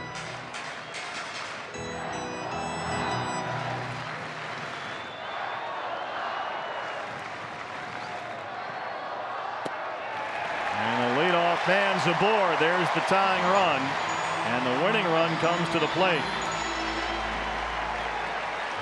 Here we go again. First baseman, number 13, Max Muncy. This is why they invented antacids. I know. Muncy homered to lead off the 5th against Clay Buchholz's 31st of the year. Verdugo can run a little bit. He's got pretty good speed down there.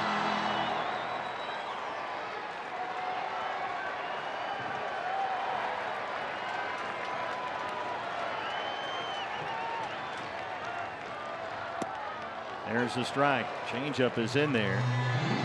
Shift is on against Muncy. Ahmed just over on the first base side of second. Marte back near the grass.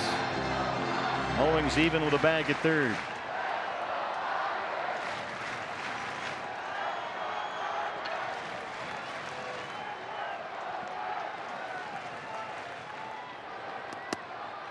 Fastball's right there, and he jumps ahead 0-2. And now CO will move into the second base spot, and Ahmed will shift over to shortstop.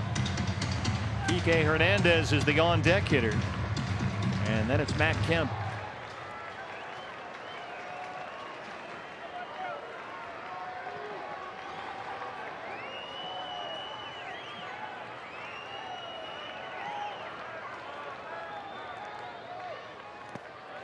Lays off the change.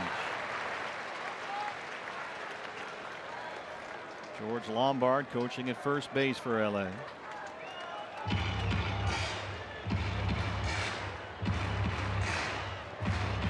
Kemp in the hole.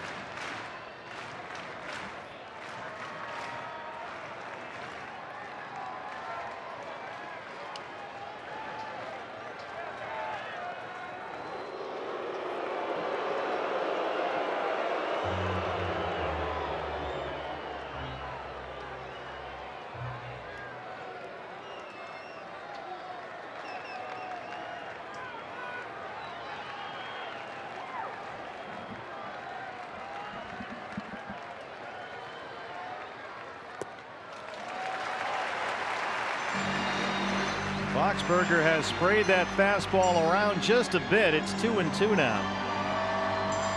Hernandez on deck.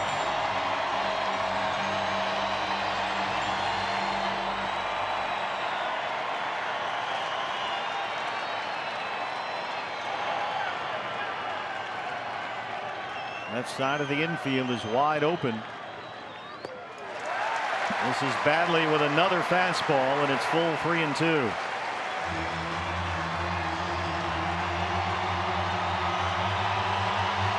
Some of these pitches from Brad, as you like to say, non-competitive. Yeah, really surprising because, as you mentioned recently, that fastball command, he can put it wherever he wants, whenever he wants, but really spraying it around mostly to his arm side. Just not finishing his pitches. Full count, 3-2 on Max Muncy. There goes Verdugo, and he's walked the first 2 in the inning. Tying and winning runs aboard, and the batter is Kike Hernandez.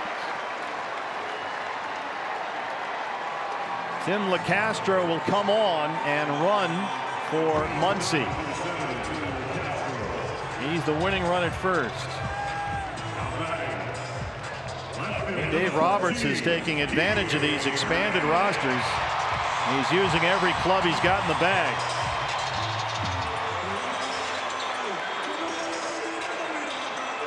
Quick strategy meeting between Chris Woodward, the third base coach, and the hitter Enrique Hernandez, and Mike Butcher on his way out to the mound. I'm sure part of this discussion will be what if he tries to bunt to move those runners up.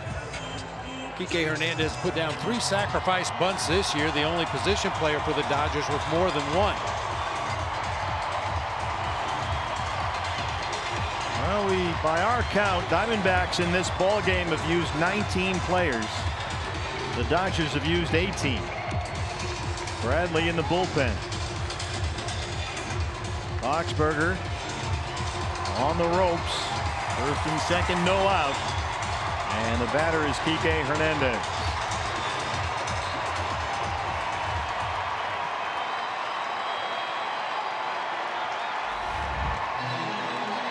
Hernandez walked his last time up against Silvino Bracho. He grounded out twice against Clay Buchholz. Goldie creeps in from first. We'll see if Hernandez wants to try and move these runners along. Owens near the bag at third. Hernandez squares, gets it down third base side. Boxberger gets the out at first. And now the winning runs are in scoring position. And the batter is last night's big hero, Matt Kemp.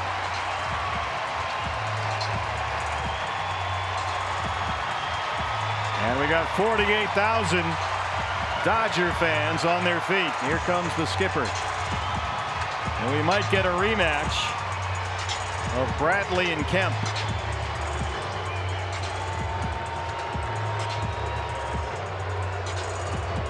And it's going to be Archie Bradley who served up the Kemp 3-run home run in the 8th inning last night on a hanging curveball. And here comes round 2.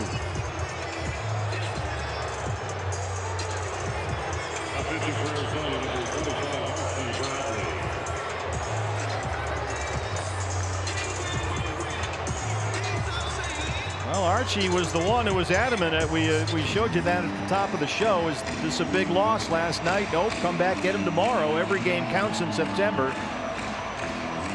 And he's got a chance for redemption right here, but he inherits a big mess. Second and third, 1 out. This was Kemp and Bradley round 1 in the 8th inning last night. As Archie said, it wasn't so much the pitch selection, a curveball. It was the pitch location, an off-speed pitch on the inside part of the plate to a guy that has, as I described earlier, a little bit of a slow bat at this stage of his career. And that curveball was right in his wheelhouse, an off-speed pitch that he could get the barrel on, get it in the air to his pull field.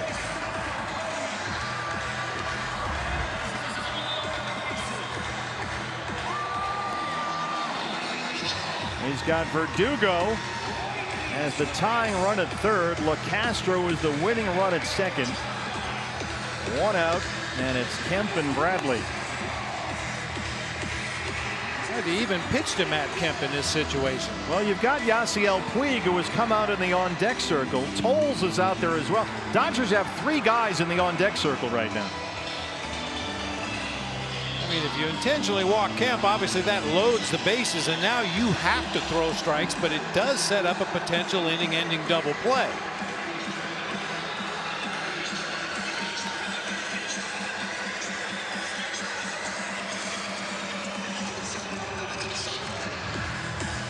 see how they want to play it. Right fielder number 27, Matt Kemp. Here comes Kemp.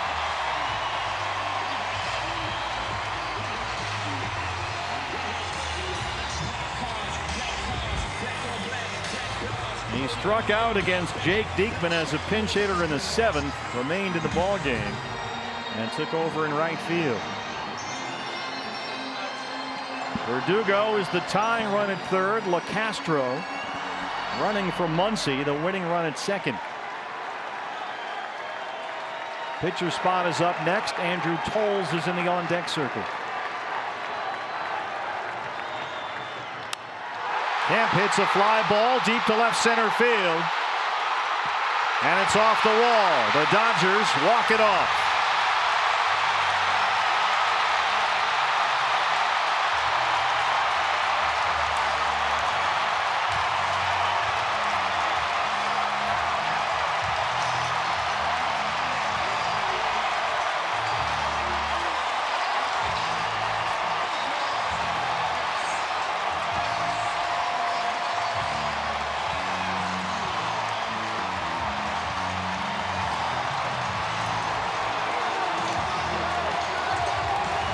Well, for the 3rd consecutive game, Los Angeles has come back to beat the Diamondbacks. And the D-backs leave here a game behind in the National League West race. High fastball.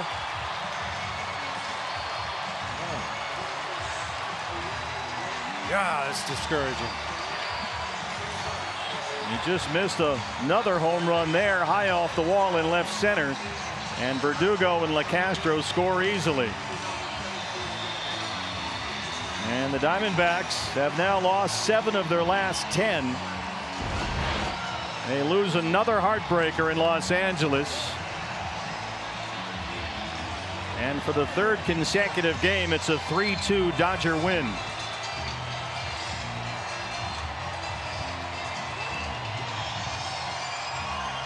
Got to find a way on that flight between here and Phoenix to regroup and get back after it against the Padres tomorrow. I know Archie Bradley said you just let them roll off and come back the next day and try it over again. But boy, this one really stings.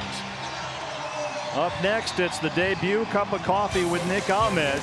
No post-game show as we get out of LA with another disappointing loss. Dodgers walk it off 3-2. Up next, sponsored by First Watch, the Daytime Cafe.